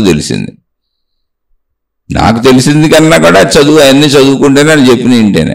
కానీ ఇప్పుడు అవన్నీ ఆ సంస్కృత శ్లోకాలు చెప్పాను సామాన్యుడికి అర్థం కాదు, పొలం గట్టును కూర్చున్నడికి అర్థం కాదు. ఏ చదువు రాని ఒక ముసలం ఇంట్లో కూర్చొని సెల్ ఫోన్లో, కళ్ళు కనపడకపోయినా సెల్ ఫోన్లో వినగలిగితే ఆవిడికి అర్థం అవ్వాలి, ఓ తాతగారికి అలా అర్థం అవ్వాలి. అప్పుడైనా వాళ్ళకి తెలియాలి నేనేంటని. ఏమీ చదువుకొని ఏదో వృత్తుల్లో రోడ్లు ఉడుచుకుంటున్నాం, మురుక్కాలు క్లీన్ చేసుకుంటున్నాం, సామాన్యంగా బ్రతికే ప్రతి సోదరుడికి ప్రతి సోదరిమణికి అర్థం అవ్వాలి, ఎంత తక్కువలో ఉన్నా. అసలు లేదు ఒక సెల్ ఫోన్ ఉందంటే అడుక్కుని భిక్షగాడికి కూడా అర్థం అవ్వాలి ఏంటంటే. ఎందుకని మనిషి అన్న ప్రతివాడికి అర్హత ఉంది. అవి మనం భిక్షగాడని, కూలీలని, తక్కువ వాళ్ళని, ఎక్కువ వాళ్ళని మనం పెట్టుకున్నాం కాదు. శరీరమే అర్హత వాళ్ళకి. మానవ శరీరం ధరించడమే నీ అర్హత. నీకు అర్థమైపోద్ది, అర్థమైతే చెప్పాలి. అదే మన శరీరం మనకి ఇలా కనపడుతున్నది, కానీ శరీరం నిండా ఉన్నది ఏంటి? కణములు. కణములన్నీ ఏంటి? జీవులు. జీవులుగా అవుతున్నది ఏంటి? శక్తి. అదే తెల్ల రక్త కణములు, ఎర్ర రక్త కణములు. రోజు మనం దినదినాల మార్పు చెందుతూ ఉంటుంది. రోజు మనలో శరీరంలో లక్షల కణాలు చచ్చిపోతూ ఉంటాయి. మళ్ళీ మనం ఆహారం ఎందుకు తీసుకుంటున్నామంటే ఆ లక్షల కణాలు చనిపోయిన వాటిని కొత్త కణాలు వెళ్ళి భర్తీ చేస్తూ ఉంటాయి. అందుకే మనం బతికున్నాము. యవనంలోకి వెళ్తున్నప్పుడు ఏం జరుగుతుంది? పసిబిడ్డ పుట్టినప్పుడు ఎదుగుతూ యవన దశలోకి వెళ్తున్నాడు అన్నప్పుడు ఏం జరుగుతుంది అంటే కణజాలములు చనిపోవటం అనేది తక్కువ చనిపోతున్నాయి. మనం తీసుకున్న ఆహారం నుంచి ఎక్కువ కణజాలం ఉత్పత్తి అవుతుంది. అది ఎదుగుదల. అలా యవనానికి వెళ్తాడు మనిషి. అంటే శరీరంలో కణజాలం చచ్చిపోద్ది, కానీ తక్కువ చచ్చిపోతున్నాయి. మన ఆహారం ద్వారా ఎక్కువ ఉత్పత్తి అవుతున్నాయి. అందుకని శరీరం ఎదుగుదల అవుతుంది, పెరుగుతుంది. అది డిజైనింగ్, సృష్టి డిజైనింగ్. మనం చేసేది ఏం లేదు. ఊరిని అర్థం అవడానికి విషయం చెబుతున్నా. అవగాహన అంటే అర్థం చేసుకోవటమే, ఏముంటుంది ఇంక అందులో. ఇదే జీవితం. అది ఇప్పుడు అలా ఎదుగుతూ ఎదుగుతూ ఎదుగుతూ యవ్వన దశకు వచ్చింది. ఓ 25 ఏళ్ళు 30 ఏళ్ళకి వచ్చింది అనుకోండి, 25 ఏళ్ళు. అక్కడి నుంచి ఇంక ఎదుగుదల ఉండదు, స్టాండ్ స్టిల్. అయితే మళ్ళీ ఉంది ఎదుగుదల. లేదా అంటే లావ్ అవటం, సన్నం అవటం, ఇవన్నీ ఉన్నాయండి. బాగా తినేసేవాళ్ళు విపరీతమైన లావ్ అయిపోతారు. కణజాలమే అది పెరుగుపోతుంది అక్కడ. అదంతా కణజాలమే. అక్కడి నుంచి మీరు గమనించండి, మళ్ళీ వృద్ధాప్యము అనే తరుగుదలకు వెళ్తుంది. ఎందుకు తరుగుదలకు వెళ్తుంది అంటే ఇక్కడ ఏమైందంటే ఇక్కడ వరకు తక్కువ కణజాలం చచ్చిపోతుంది. మనం తీసుకున్న ఆహారం ద్వారా ఎక్కువ కణజాలం ఉత్పత్తి అవుతుంది. అది వెళ్ళటం వలన మన పెరుగుదల సాగింది, శరీరం పెరుగుతూ. అది డిజైనింగ్, శరీరం డిజైనింగ్ సృష్టిలో పెట్టింది. ఇంకా అక్కడి నుంచి ఆ యవ్వన దశ ఏదో ఉన్నాక అక్కడి నుంచి తరుగుదలకు మొదలైంది. అది తరుగుదల అంటే అర్థం ఏంటి? ఏమీ లేదు. ఎక్కువ కణాలు చచ్చిపోతున్నాయి, ఉత్పత్తి అయ్యే కణాలు తక్కువ ఉన్నాయి. అంటే మనం తీసుకున్న ఆహారం నుంచి కణాలుగా మారేటువంటిది, శక్తి కణాలుగా మారడం అనే ప్రాసెస్లో తక్కువ కణాలు ఉత్పత్తి అవుతున్నాయి. అంటే ఈ కణాలు చచ్చిపోయినాయి ఎక్కువ ఉన్నాయి, వచ్చే కణాలు తక్కువ ఉన్నాయి. అంటే 100 కణాలు చచ్చిపోతుంటే 70 కణాలు ఉత్పత్తి అవుతున్నాయి, 80 కణాలు ఉత్పత్తి అవుతున్నాయి. ఆ 20 కణాలు పోడ్చడానికి కణాలు లేవు. అందుకని మన శరీరం శిథిలమవుతూ వృద్ధాప్యానికి వెళ్తుంది. ఆ కణోత్పత్తి ఎంత తగ్గిపోతుందో, చచ్చిపోయే కణాలు ఎంత ఉన్నాయో ఆ బ్యాలెన్సింగ్ లో వృద్ధాప్యం సాగుతూ పోతుంది. మరణము అంటే ఏంటంటే ఏదో ఒక ముఖ్య శరీర అవయవానికి అసలు కణాలు అందడం అనేది ఆగిపోయింది. చచ్చిపోయినాయి, కొత్త కణాలు అందట్లా, ఇంకా అవయవం పనిచేయట్లా. పనిచేయకపోతే ముఖ్య అవయవం పనిచేయకపోతే మిగిలిన అవయవాల పని అంతా ఆగిపోయింది. అన్ని ఒకదానికొకటి లింక్లో ఉన్నాయి. అది మరణము. దేనికి మరణము? శరీరమునకు, పదార్థమునకు. శక్తికి మరణం లేదు అసలు. మరణం అన్నప్పుడు ఏమైంది? ఏమవలా, శరీరం తీసుకెళ్లి భూమిలో పాతేశారు, ఏమవుద్ది? భూమిలో కలిసిపోద్ది. లేదు కాల్చేశారు, ఆ బూడిద ఏమవుద్ది? భూమిలోనే కలిసిపోద్ది. అంటే పంచభూతాల శరీరం పంచభూతాల్లో కలిసిపోయింది అంతే తప్ప అక్కడ నశింపు లేదు. కానీ మరణము అని ఎందుకన్నామంటే ఈ శరీరమే నేను అనుకొని పుట్టాను, మరణించాను అని పదాలు పెట్టుకున్నాం మనం. మధ్యలో నేను జీవిస్తున్నాను, ఇది జీవితం అన్నాం. కాదు, మధ్యలో జీవము జీవిస్తున్నది, పదార్థముగా జీవము జీవిస్తున్నది, నువ్వుగా జీవిస్తుంది.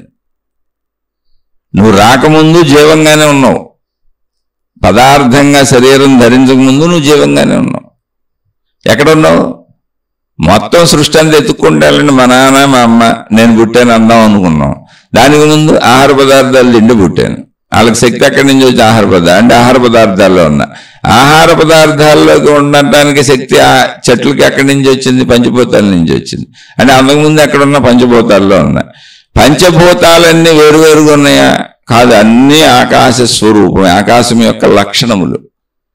అంటే ఆకాశతత్వం యొక్క లక్షణము చైతన్యము, కదలిక అన్నప్పుడు అది వాయువుగా ఉంది. ఒకే దాంట్లో ఉన్న 5 లక్షణాలు. ఒక లక్షణం ఏంటి? ఆకాశతత్వం, స్పేస్. ఆ శక్తి అలా ఉంటుంది. శక్తి ఎలా ఉంటుందంటే ఆకాశములే ఉంటుంది. దాన్ని ఆత్మశక్తి అన్నారు. దానిలో ఉన్న లక్షణము, దానికి ఒక లక్షణం ఉంది, కదలిక. ఆ కదలిక అనే లక్షణం పేరు వాయువు. అంతేదో పుట్టడం ఏం లేదు. అర్థం అవడానికి పుట్టడం, అందులో ఉండటం ఇవన్నీ మానవ భాషలో మాట్లాడుకుంటాం కాబట్టి మనకు అర్థమయ్యేలా చెప్పారు అంతే. దాని లక్షణము, దాని గుణము, దాని స్వభావము చైతన్యము, కదలిక. ఆ కదలిక వాయువు. దాని లక్షణము, దాని గుణము, స్వభావము వెలుగు, తేజస్సు. తేజస్సు దాని యొక్క స్వభావము, దాని లక్షణము. దాన్ని అగ్ని, తేజస్సు ఇలా చెబుతున్నాము. దాని లక్షణము ద్రవత్వము. ఇందా చూడండి, మనం చెప్పుకున్నాం, మనం తిన్న ఆహార పదార్థాలు అన్నింటిలో పదార్థతత్వాన్ని మలమూత్రముల కింద విసర్జించేసి అది ద్రవత్వముగా మార్చుకుంటుంది. శక్తి ద్రవత్వం అవుతుంది. శక్తినే తీసుకుంది ఆహార పదార్థంలో, కానీ శక్తి మనకు కనపడట్లేదు. కానీ అది ద్రవ పదార్థంగా మారినాక, అంటే నెత్తురుగా మారినాక మనకు తెలుస్తుంది. దాని లక్షణం అది. శక్తి యొక్క లక్షణము ద్రవత్వం, మన శరీరంలోనే కనబడుతుంది. మళ్ళీ ద్రవత్వము యొక్క లక్షణం ఏంటి? ఘనత్వము, భూమి. మన మాంసం కింద మారుతుంది, ఎముకల కింద మారుతుంది, మజ్జ కింద మారుతుంది. తర్వాత ఏమవుతుంది? వీర్యము కింద మారుతుంది. అంటే విత్తనములు అవుతుంది, మనుషులు పుట్టేలా. అలాగే ఇప్పుడు ఈ ద్రవము అనేటువంటి పంచభూతాత్మకతలో ఉన్నటువంటి దాని లక్షణములో ద్రవత్వము ఘనత్వముగా భూమిగా కనబడుతుంది. అది దాని లక్షణం. మళ్ళీ ఆ భూమి నుంచి అనేక చెట్లు ఉత్పత్తి అవుతున్నాయి, విత్తనములు. అది దాని లక్షణమే. మనిషి నుంచి విత్తనాలు వీర్యం ఎలా అయిందో భూమి నుంచి మళ్ళీ అనేక ఉత్పత్తి అవుతాయి. అది దాని లక్షణం. మళ్ళీ ఆ ఉత్పత్తి అయినన్ని దాని లక్షణాలను వాడుకొని అక్కడ బతుకుతూ కనపడతా ఉంటాయి. నీటిని వాడుకుంటాయి, వాయువును వాడుకుంటాయి, తేజస్సును వాడుకుంటే అదే స్పేస్లో ఉంటాయి. ఇందుకే మొత్తం ఈ ఆట అంతా సాగుతుంది అక్కడ స్పేస్లో. ఈ ఆట అంతటికి ఆధారం ఏంటి? స్పేసే. స్పేసే శక్తి, అదే జీవము, అదే జీవితము. అంటే ఇప్పుడు జీవిస్తున్నదంతా ఎవరు? జీవులుగా, అనేక జీవులుగా జీవిస్తున్నది ఎవరు? శక్తి. ఇది శక్తి తాండవం, శక్తి నాట్యం. అందుకే మీరు గమనిస్తే నటరాజు అని చెప్పి శివుడిని వేశారు, తయారు చేశారు. మహాత్ములేని తక్కువళ్ళు కాదు. శివతాండవము అని పెట్టి శివుడు తాండవం జరుగుతుంది అన్నారు. ఏంటి? అదే సృష్టి, శక్తి తాండవం, శక్తి తాండవం. మళ్ళీ ఆ శివుడికి మనం మళ్ళీ శివుడు అంటే మగవాడే అనుకుంటారేమో, మళ్ళీ ఇప్పుడు స్త్రీలకు ఇది వర్తించదంటారేమో, మేము ఆత్మస్వరూపులం శక్తి స్వరూపులం కాదంటారేమోనని భూమి మీద స్త్రీ పురుషులు ఇద్దరు ఉన్నాం కాబట్టి అదే శివభగవానుడు సగభాగం పురుషుడు సగభాగం స్త్రీ ఇద్దరు కలిసిపోయిన అర్ధనారీశ్వరుడు అన్నాడు. అంటే స్త్రీకి పురుషుడికి భిన్నత్వం లేదు, ఏకత్వమే, కానీ పదార్థంగా భిన్నత్వం ఉంది. ప్రతి స్త్రీ శరీరములో పురుష కణాలు ఉంటాయి. ఎక్కువ స్త్రీ కణాలు ఉన్నవాళ్ళు స్త్రీగా వస్తారు, కానీ పురుష కణాలు కూడా ఉంటాయి, స్త్రీ శరీరంగా మారుతుంది. అలాగే ప్రతి పురుష శరీరంలో స్త్రీ కణాలు ఉంటాయి. కణములు అంటే చెప్పాను, జీవులు, మళ్ళీ చెబుతున్నా జీవులు, కానీ వాటిని చూసే శక్తి మన కంటికి లేదు, మైక్రోస్కోపే చూడొచ్చు. అందరికీ తెలిసే విషయం, సైంటిస్టులకి డాక్టర్లకి అందరికీ తెలిసి చదువుల్లో వస్తుంది. మనం చదువుకోలేదు కాబట్టి రాదంతే. మనకు ఏకంగా కనబడుతుంది మాంసపు ముద్దల మన శరీరం అంతా, కానీ మొత్తం కణములే ఉందంతా, లోపలంతా కణములే. మనం తీసుకునే ఆహారం అంతా కణాల కింద మారుతూ ఉంటుంది. మొత్తం రోజు లక్షల కణములు అంటే జీవులు మన శరీరంలో చచ్చిపోతే రోజు లక్షల కొత్త జీవులు మళ్ళీ పుట్టి మన శరీరాన్ని బతికిస్తూ ఉంటాయి.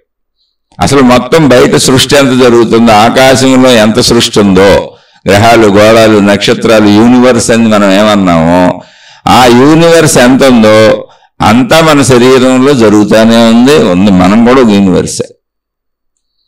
బయట యూనివర్స్కి మనం మన శరీరం అనే యూనివర్స్ ఒక సాక్ష్యం. అంటే అది బ్రహ్మాండము, ఇది పిండాండము అన్నారు. అది కూడా చెప్పారు మహాత్ములు, చెప్పంది లేదు. అసలు బ్రహ్మాండం అంటే పెద్దది, అనంతం.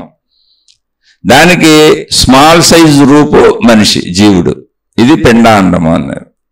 నిన్ను నువ్వు చూసుకుంటే బ్రహ్మాండం మొత్తం నీకు అర్థమైపోద్ది, అంతే, ఏం లేదన్నది. నిన్ను నువ్వు చూసుకోవాలి, నువ్వేం బ్రహ్మాండం అంతా తిరగక్కర్లా. నిన్ను నువ్వు చూసుకుంటే బ్రహ్మాండము పిండాండము వేరు వేరు కాదు. ఎందుకని? పిండాండం బ్రహ్మాండంలోనే ఉంది, కానీ అది బ్రహ్మాండము అని నీకు తెలియాలి అంటే నువ్వు పిండాండంగా నిన్ను నువ్వు తెలుసుకో, నిన్ను నువ్వు చూసుకో. అదే మహాత్ములు చెప్పింది. కాబట్టి ఇక్కడ జీవితము అనేది జీవమే. జీవిస్తున్నది ఎవరో అంటే జీవం జీవిస్తుంది, జీవమే జీవిస్తుంది. ఇప్పుడు పంచభూతాలు చెప్పేసినప్పుడు ఎవరైనా డైరెక్ట్గా మనం ఏమంటే ఆకాశము నుండి వాయువు, వాయువు నుండి అంటే మనకి ఇలా ఉంటాయి శ్లోకాలు మంత్రాలు అలా ఉంటాయి. వాయువు నుండి తేజస్సు, అగ్ని, అగ్ని నుండి నీరు, నీరు నుండి భూమి, ఇలా చదువుకుంటూ వచ్చాను. ఏంటి అసలు దాని నుండి ఇది ఎట్టొస్తుంది అని కన్ఫ్యూజన్గా ఉంటుంది. అందుకే ఎవరు నమ్మలేరు. అందుకని అనుభవంగా నీలోనే చెప్పాలి దాన్ని, నిన్ను చూసుకోవటం అంటే అది. ఆ బయట చెప్పింది కరెక్టే, పాపం అర్థమవడానికి చెప్పారు, కానీ అది నీలో అన్వయించుకొని నీ భాషకు తగ్గట్టుగా నీ శరీరానికి తగ్గట్టుగా అన్వయంతో చదువుకోవాలి. దాన్ని అన్వయం వచ్చినప్పుడు నీకు అది పొందుతావు. లేకపోతే ఇవన్నీ వేల సంవత్సరాల నుంచి ఉన్నాయి, ఇవన్నీ మంత్రాలు చదువుతారు, చెబుతారు, అన్ని చేస్తారు, అన్ని మతాల్లోనూ అన్ని చెబుతానే ఉంటారు, కానీ ఎవరికి ఏమీ అర్థం కాదు. కారణం ఏంటంటే తనకి తాను అన్వయించుకోవట్లేదు అని. ఆ జీవి శరీర అన్వయంతో పోల్చి చెప్పట్లేదు, చెప్పాలి. నువ్వు నీకు అన్వయించుకు చూసుకోవాలి. పంచభూతాత్మకత ఏంటి, శక్తి పదార్థం ఎలా అవుతుంది, అనంతత్వం ఎలా ఉంది, బ్రహ్మాండం ఎలా ఉంది అంటే నా పిండాండములు చూసుకోవాలి. అంటే నాలో నేను చూసుకుంటే నేనే ఆ బ్రహ్మాండాన్ని అని తెలుస్తుంది. బ్రహ్మాండ ప్రక్రియ నా ప్రక్రియ ఒకటే. నా ప్రక్రియను చూసుకుంటే బ్రహ్మాండ ప్రక్రియ అర్థమైపోయింది, శక్తి ప్రక్రియ అర్థమైపోయింది. అందుకని నీకు ఎన్ని చెప్పినా ఎన్ని గ్రంథాలు రాసినా నీ లోపలికి నువ్వు వెళ్ళి నీకు అన్వయించుకోవాలి. నీకు అన్వయించుకునేలా చెప్పబడినప్పుడు నీకు అర్థమయ్యి నువ్వు నీకు అన్వయించుకొని శక్తి పదార్థం అవడం అనే తత్వం నీలో నువ్వు గ్రహించినప్పుడు ఎప్పటికది నీకు అర్థం కాదు. ఇక్కడ వచ్చిన ప్రాబ్లం అది. గ్రంథాలు బోర్డు ఉన్నాయి, మహాత్ములు ఎన్నో అందించారు, కానీ అన్వయంతో నువ్వు తెలుసుకోవాలి. నీలోకి వెళ్ళి నువ్వు అన్వయించుకోవాలి. నువ్వు అన్వయించుకునేలా నీకు చెప్పగలిగిన దమ్మున్నోళ్ళు కావాలి. నీ వాడుక భాషలో, నీ శరీర భాషలో, నీ శరీరంతో, నీ అణువులతో, నీ కణంతో, నీ కణాలతో, నీ నిత్యానుభవాలతో, నీ తిండితో, నీ తెప్పలతో, నీ నిద్రతో, నీ శరీరంతో దాన్ని అన్వయించి చెప్పాలి.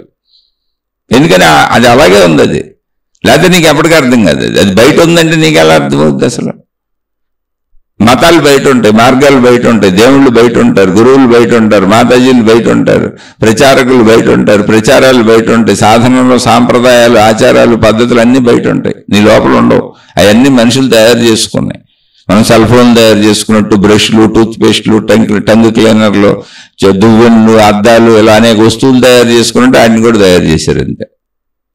కాదు, అవన్నీ నీ లోపలికి వెళ్ళి నీ అన్వయం తెలియాలి. నా లోపల ఇప్పుడు శక్తి పదార్థంగా ఎలా మారుతున్నది చక్కగా నీకే కనపడుతుంది. అక్కడ నువ్వు చూసుకోసారి, నువ్వు తిన్న ఆహారం ఎందుకు తింటున్నావు? ఆకలేస్తుంది తింటున్నాను అనుకుంటాడు పాపం సామాన్యుడు. తిన్నావు, ఏమైంది అంటే నువ్వు తిన్న ఆహారములో ఘన పదార్థం అంతా మలమూత్రములకు బయటకు వచ్చేసింది. మరి ఎందుకంటే నేను తింటాం బయటకు వదిలేసేటట్టయితే కాదు, శక్తిని తీసుకుంటుంది. అందుకే నాకు తిన్నప్పుడు శక్తి వచ్చినట్టు ఉంటుంది. పచన ప్రక్రియ అంతా అది. మనం తిన్న ఆహారం 7-8 గంటల ప్రాసెస్ జరుగుతూనే ఉంటుంది లోపల. ఎందుకని శక్తిగా మారాలి, శక్తిని గ్రహిస్తుంది. మరి శక్తి నాకెందుకు తెలియట్లేదండి? తెలిసేలా లేదు. ఎందుకంటే శక్తికి నువ్వు ఎలా తెలుసుకోగలవు? కన్ను ద్వారా, ముక్కు ద్వారా, చెవి ద్వారా, పంచేంద్రియాల ద్వారా, శరీరం ద్వారా. శక్తి సూక్ష్మాతి సూక్ష్మమైనది. నీ సొంత కణాలే నీ కణాలని తెలియదు. మాంసం ముద్ద, ఎముకల ముద్ద అనుకుంటున్నావు నువ్వు, శరీరం అంతా నేను అనుకుంటున్నావు, ఏకం అనుకుంటున్నావు. కాదు, అది కొన్ని కోటాను కోట్ల జీవుల కలయిక, కణముల కలయిక. నువ్వే కోటాను కోట్ల జీవులువే, నువ్వే కోటాను కోట్ల కణానివే. కానీ నువ్వు నేను ఒక్కడనే అనుకుంటున్నావు, నేను ఒక్కదాన్నే అనుకుంటున్నావు. ఆ అనుకోవడం అనే ప్రక్రియ జ్ఞాన ప్రక్రియలో నువ్వు తెలుసుకోవాలి. పదార్థంగా అంతే, ఇంక అంతకంటే దారి లేదు. కానీ యాక్చువల్గా అది పదార్థం కాదు, అది జీవులు. అది నీకు తెలియాలి. ఇప్పుడు అలా మనలో మనం తీసుకున్న ఆహారంలో శక్తి అనేటువంటిదే మనకు తెలియకుండానే పదార్థంగా మారటం మనలోనే జరుగుతుంది. శక్తి ఫస్ట్ ఏమైంది? ద్రవంగా మారిపోయింది. మరి శక్తి ఎలా ఉందో మనకు తెలియదు. ఎలా ఉంది మనకి ఎందుకు తెలియదు? సూక్ష్మాతి సూక్ష్మంగా ఉంది. మనకి ఎక్కడి నుంచి తెలుస్తుంది? ద్రవం కింద నుంచి తెలుస్తుంది. రక్తం ద్రవం అంటే మళ్ళీ అదే మాంసం కింద మారుతుంది. లేదా మాంసం ఎలా తయారవుద్ది మనకి? అదే ఎముకల కింద, అదే మధ్య కింద, అదే వీర్యం కింద మారుతుంది. మళ్ళీ ఆ వీర్యం మనుషులను పుట్టిస్తుంది. ఇది మనలోనే జరుగుతుందిగా. అంటే శక్తి పదార్థంగా మారుతూ మళ్ళీ ఆ వీర్యం ఏమైంది? మనుషులనే పదార్థాలను మళ్ళీ సృష్టిస్తుంది. అక్కడ ద్రవం అది మనం చూసినప్పుడు. కానీ అదంతా కణజాలములు, మొత్తం జీవులే. ప్రాసెస్ అంతా జీవులే. ఆ జీవులు మనకు కనపడతలేదు, కణములుగా కనపడుతున్నాయి. కణములన్నీ జీవులే. అది కూడా కణములుగా కనపడాలంటే మైక్రోస్కోప్ కింద పెట్టి చూడాలి. మామూలు కంటికి మనకు తెలియదు. అంటే 1,00,000 రెట్లు పెంచాలి, 2,00,000 రెట్లు పెంచాలి. అప్పుడు మనకు అది అర్థం అవుద్ది. కానీ 2,00,000 రెట్లు పెంచేటట్టు మన జీవితం లేదుగా. మన కన్ను మామూలుగా అంతే, అలాగే చూస్తుంది. అదే మన సత్యం, మన లోకం ఇదే. మన పంచేంద్రియాల గ్రహింపు ఏదో అదే మన లోకం. అందుకని జ్ఞాన గ్రహింపు కావాలి నీకు. అది జ్ఞానంతో మాత్రమే నువ్వు శక్తిని తెలుసుకోగలవు. మరి జ్ఞానం ఎక్కడి నుంచి వచ్చింది అసలు మనిషిలోకి అంటే? శక్తి యొక్క లక్షణమే జ్ఞానం. జ్ఞానం వేరు, శక్తి వేరు కాదు. జ్ఞానము శక్తి ఒకటే. అందుకని ముందు నువ్వు జ్ఞానం ద్వారా నిన్ను నువ్వు సంపూర్ణంగా తెలుసుకుంటే నువ్వు అంటే ఆ బ్రహ్మాండానికి పిండాండము. పిండాండం అంటే మనిషి మాతృగర్భంలో పిండము అని పిలిచారు. అందుకని పిండాండం అంటే చిన్నదని అంతే. నువ్వు ఒక పిండాండముగా ఒక నమూనా. నువ్వు నమూనా కాబట్టి నువ్వు బయటకు వెళ్ళి ఎక్కడో చూడక్కర్లా. నీలో ఏ ఫంక్షనింగ్ జరుగుతుందో బ్రహ్మాండం మొత్తం అదే ఫంక్షనింగ్ జరుగుతుంది. నువ్వు కూడా బ్రహ్మాండంలోనే ఉన్నావు. కాబట్టి నిన్ను నువ్వు తెలుసుకొని నీ ఫంక్షనింగ్ అంతా గమనించుకొని శక్తి పదార్థము, పదార్థము శక్తి ఈ రెండు కలిసే ఉన్నాయి, వేరువేరు కాదు అనేటువంటి తత్వాన్ని నువ్వు గ్రహించగలిగితే శక్తే పదార్థము, పదార్థమే శక్తి. ఇప్పుడు నేను పదార్థంగా చూస్తున్నా కాబట్టి శక్తి కనపడతలేదు. ఇప్పుడు నేను శక్తిగా చూస్తున్నా కాబట్టి పదార్థం లేదు అక్కడ. అంటే పదార్థం ఉండొచ్చు కానీ లేదన్న భావన. అది శక్తిగా దర్శనం అయినప్పుడు పదార్థం ఉన్నా లేనట్టు. ఎందుకని శక్తిలోనే పదార్థం ఉంది, శక్తే పదార్థంగా ఉంది. శక్తి నాకు అర్థమైనప్పుడు పదార్థం వేరు, శక్తి వేరు కాదుగా. ఈ శక్తి యొక్క అనంత తాండవం సృష్టి జీవము, అదే జీవితము. మొత్తం విశ్వజీవము, విశ్వతాండవం, నటరాజ నర్తనం, అది లైఫ్. అంటే యూనివర్స్ లైఫ్ ఇది. యూనివర్స్ అంతా ఇప్పుడు ఒకటి. మళ్ళీ ఇప్పుడు జీవిస్తున్నది ఎవరు అని స్ట్రైట్ ప్రశ్న వేసుకున్నాం అనుకోండి, జీవము జీవిస్తున్నది. జీవం ఎవరు అని స్ట్రైట్ ప్రశ్న వేసుకున్నాం అనుకోండి, శక్తే జీవము. శక్తి వేరు, జీవం వేరు కాదు. మరణిస్తున్నది ఎవరో అని మళ్ళీ స్ట్రైట్ ప్రశ్న వేసుకున్నాం అనుకోండి, పదార్థము మరణిస్తున్నది. పదార్థం ఎవరో? శక్తే పదార్థము. మరి అప్పుడు శక్తి మరణిస్తున్నదా? లేదు, పదార్థము మరణిస్తున్నది. పదార్థం మరణించటం అంటే ఏంటి? పదార్థం అని నేను అనుకున్నాను కాబట్టి, ఈ శరీరం నేను అనుకున్నాను కాబట్టి.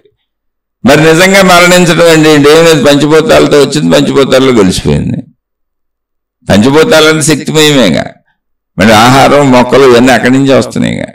కాబట్టి మళ్ళీ అది శక్తిగా మారిపోతుంది. అంటే ఒక మాటలో చెప్పాలంటే పదార్థం శక్తి అవుతుంది, శక్తి పదార్థం అవుతున్నది అన్నది కూడా అవటం కాదు. శక్తే పదార్థము, పదార్థమే శక్తి. కానీ మనకు అలా అవుతున్నట్టు అనిపిస్తున్నది.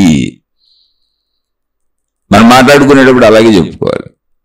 కానీ శక్తి పదార్థము ఒకేసారి ఒకే చోట ఒక్కసారి కలిసే ఉన్నాయి. శక్తి వేరు, పదార్థం వేరు కాదు. దాన్ని జ్ఞాన దృష్టిలో గ్రహించాలి. అదే తపస్సు. దానికోసం పరిశోధించు. ఆ ఏకత్వం అర్థమయ్యే వరకు ఆలోచిస్తానే ఉండు, చదువుకుంటానే ఉండు, తెలుసుకుంటానే ఉండు. నువ్వు కూడా ఆలోచించు. అనేక మంది మహాత్ములు చెప్పినటువంటివన్నీ చదువు, విను, గ్రహించు. నువ్వు స్వతంత్రంగా ఆలోచించు. ఆలోచించి ఆ అనుభవాన్ని నీలో పొందు. అప్పుడు జీవితము జీవము వేరువేరు కాదని తెలుస్తుంది. జీవమే జీవిస్తున్నది. జీవమే జీవిస్తున్నది అన్నప్పుడు జీవం ఎవరు? శక్తే. జీవం అన్న శక్తి అన్న ఒకటే. శక్తి ఎవరు? ఆనందాత్మశక్తే. అది ఏకత్వముగా ఉన్నది. జీవిస్తున్నప్పుడు మనకు అనేకత్వముగా అనిపిస్తున్నది.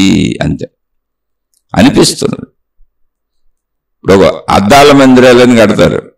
అద్దాల మందిరంలోకి వెళ్ళి నుంచున్నాం అనుకోండి, ఒక్క మనిషే, నేను ఒక్కడనే వెళ్ళాను. కానీ నా ప్రతిబింబాలు వందల వేలు కనబడతా ఉంటాయి. ఎన్ని అద్దాలు పెడితే అని కనబడుతుంటాయి. ఎంత చిన్న చిన్న అద్దాలు పెడితే అన్ని కనబడుతూ ఉంటాయి. 1,000 అద్దాలు ముక్కలు పెట్టారు. 1,000 అద్దాల్లో నా ప్రతిబింబం కనబడతా ఉంటుంది. 1,000 మంది మనుషులు ఉన్నట్టు ఉంటుంది. అలాగే శక్తి యొక్క నర్తనం మనకు అలా అనిపిస్తున్నది. ఎందుకని? దేహభావనలో ఉన్నావు కనుక. శక్తి భావనలోకి, అంటే లైఫ్ జీవభావంలోకి వెళ్తే జీవితాన్ని గమనించి జీవిస్తున్నది అసలు ఎవరని తెలుసుకొని, పదార్థతత్వాన్ని తెలుసుకొని, జీవితంలో ఉన్న జీవాన్ని తెలుసుకొని, జీవమే శక్తి అని తెలుసుకొని, ఆ శక్తి భావనని నువ్వు కరెక్ట్గా గ్రహించగలిగి, దాన్ని అనుభవించగలిగి, అంటే జ్ఞానానుభవంగా అనుభవించగలిగి, అర్థం చేసుకోగలిగితే ఇది శక్తి నర్తనం. దానిలోనే జరుగుతుంది అంతే. అసలు పదార్థము శక్తి వేరు వేరు కాదు. ఒకేసారి ఒకే టైంలో శక్తి పదార్థము కలిసే ఉన్నాయి. అందులో నేను పదార్థాన్ని చూస్తున్నాను, శక్తిని చూడలేకపోతున్నాను. ఎందుకని? నా జ్ఞానం లేదు. కాబట్టి జ్ఞానాన్ని తెలుసుకుంటే ఇప్పుడు నేను పదార్థమును శక్తిని ఒకేసారి చూడగలను. అదే జీవన్ముక్త స్థితి. జీవన్ముక్తులు మేము అనంతాత్మశక్తి స్వరూపులమని చెబుతూనే శరీర భావంలో జీవిస్తూ ఉంటారు. శరీరాలు మనుషులు లేవని వాళ్ళకేం అనిపించదు, కనబడతానే ఉంటుంది. అంటే పదార్థము కనబడుతుంది, శక్తి కనబడుతుంది. శక్తి జ్ఞానానుభవంగా ఇంటెలిజెన్స్లో మేధస్సుకు కనబడుతుంది. అది ప్రజ్ఞానం బ్రహ్మ అని ఎందుకన్నారు? అంటే ప్రజ్ఞానంలో కనబడుతుంది, నాకు జ్ఞానంలో కనబడుతుంది. నాకు అది జ్ఞానచక్షువు అని ఎందుకన్నారు? అందుకే శివుడికి 3వ కన్ను వేశారు, త్రినేత్రము అని, జ్ఞాననేత్రము. నాకు అంతరంగంలో జ్ఞాననేత్రంలో శక్తి, సర్వవ్యాపక శక్తి తెలిసింది. భౌతిక నేత్రాలతో ఆ శక్తిలో ఉన్న సృష్టి కనబడుతుంది. అంటే సృష్టిగా ఉన్నదేంటి? శక్తే. శక్తి వేరు, సృష్టి వేరు కాదు. కానీ శరీరము పదార్థాలను, అంటే భౌతిక నేత్రములు సృష్టిని చూస్తుంటే జ్ఞాన నేత్రము శక్తిని చూస్తుంది. అదే సృష్టిలో, అదే శక్తిలో భౌతిక నేత్రములు సృష్టిని చూస్తున్నాయి. అదే సృష్టిలో జ్ఞాన నేత్రము శక్తిని చూస్తుంది. అంటే జ్ఞాన నేత్రమునకు సృష్టి శక్తిగా కనబడుతున్నది. చర్మచక్షువులకి, అంటే మామూలు కళ్ళకి, శరీర కళ్ళకే శక్తి సృష్టిగా కనబడుతుంది. అంతే. అంటే అది మనలో ఉన్నటువంటి తేడా తప్ప ఎదురుగా అసలు తేడా లేదు. ఇది లైఫ్. అంటే మీరు ఎటు నుంచి బయలుదేరినా మళ్ళీ అక్కడికి వెళ్తారా? ఉన్నది ఒకటే, అనంత ఆత్మశక్తి. అది కూడా పేరు పెట్టారు అనంత ఆత్మశక్తి అని. అది ఒక సత్యం అంతే. అక్కడికి వెళ్ళాలి. లైఫ్ అంటే అది, జీవితం అంటే అది. అందుకని జీవిస్తూ జస్ట్ గమనించుకోండి చాలు. అన్ని మనలో ఉన్న ఉదాహరణలే చెప్పుకున్నాం, మన చుట్టూ ఉన్న ఉదాహరణలే చెప్పుకున్నాం. ఆ ఉదాహరణలో మళ్ళీ మీకు ఏమైనా సందేహాలు వస్తే తప్పకుండా అడిగే ప్రయత్నం చేయండి. సందేహాలు తీర్చుకుంటూ ముందుకు వెళ్ళే ప్రయత్నం చేద్దాం. ఒకవేళ నాకు తెలిస్తే తప్పకుండా చెబుతాను. మీకు, మీ కుటుంబ సభ్యులకు మేలు చేకూరుగాక. మరొక కొత్త శీర్షికతో కలుసుకుందాం. నేను ఒక సామాన్య వ్యక్తిని, ఒకవేళ నేను చెప్పింది మీకు అర్థం కాకపోవచ్చు, ఎందుకంటే మీకు అర్థమయ్యేలా నేను చెప్పి ఉండకపోవచ్చు, ఎందుకంటే నేను సామాన్యుడిని. లేదా నేను చెప్పిన విధానము, పద్ధతి, తీరు మీకు నచ్చకపోవచ్చు, నా ఉపమానములు మీకు నచ్చకపోవచ్చు, ఎందుకంటే నేను సామాన్య వ్యక్తిని. నేను ఇప్పుడు బాగా సైన్స్ కూడా చదువుకొని ఉంటే ఇంకా అద్భుతంగా కలిపి చెప్పచ్చు, కానీ నేను అంత చదువుకోలేదు. నాకు అర్థమైన దాంట్లో, మహాత్ముల దగ్గర నుంచి నేను గ్రహించిన దాంట్లో ఏదో నాది వింటున్న వాళ్ళకే, అయ్యా చెప్పండి అని అడుగుతున్న వాళ్ళకే, వాళ్ళతో నా భావాలు పంచుకుంటున్నాను. చెప్పేంత గొప్పవాడిని అసలు కానే కాదు. నేనే చదువుకుంటున్న విద్యార్థిని, నాలాంటి తోటి విద్యార్థులకు దీన్ని పంచుకుంటున్నాను. నాకు కాసేపు సజ్జన సాంగత్యంగా, కాసేపు సజ్జన కాలక్షేపంగా, సద్భావ కాలక్షేపంగా, అంటే ఆధ్యాత్మిక చదువుకుంటున్నట్టుగా, నన్ను నేను తెలుసుకుంటున్నట్టుగా కాసేపు ఆ భావనలో ఉన్నట్టు ఉంటుంది హాయిగా చెబుతుంటే. అందుకోసం చెబుతున్నాను. ఇది నచ్చని వాళ్ళు, అర్థం కాని వాళ్ళు, సరిగ్గా చెప్పలేదు అనుకున్న వాళ్ళు, తప్పు అనుకున్న వాళ్ళు దయించి నన్ను క్షమించి వదిలేయండి. చక్కగా మీ మార్గాల్లో, మీ గురువులతో, మీ మతాలతో, మీ విధానాలతో, మీ పద్ధతులతో హాయిగా సాగిపోండి. నాలాంటి అల్పుడు గురించి మీ సమయం వృధా చేసుకోబాకండి, అసలు ఇది వినబాకండి. చక్కగా మీ దారిలో మీరు వెళ్ళిపోండి. శుభమస్తు. మీకు, మీ కుటుంబ సభ్యులకు మేలు చేకూరుగాక. మరలా మరొక కొత్త శీర్షికతో కలుసుకుందాం.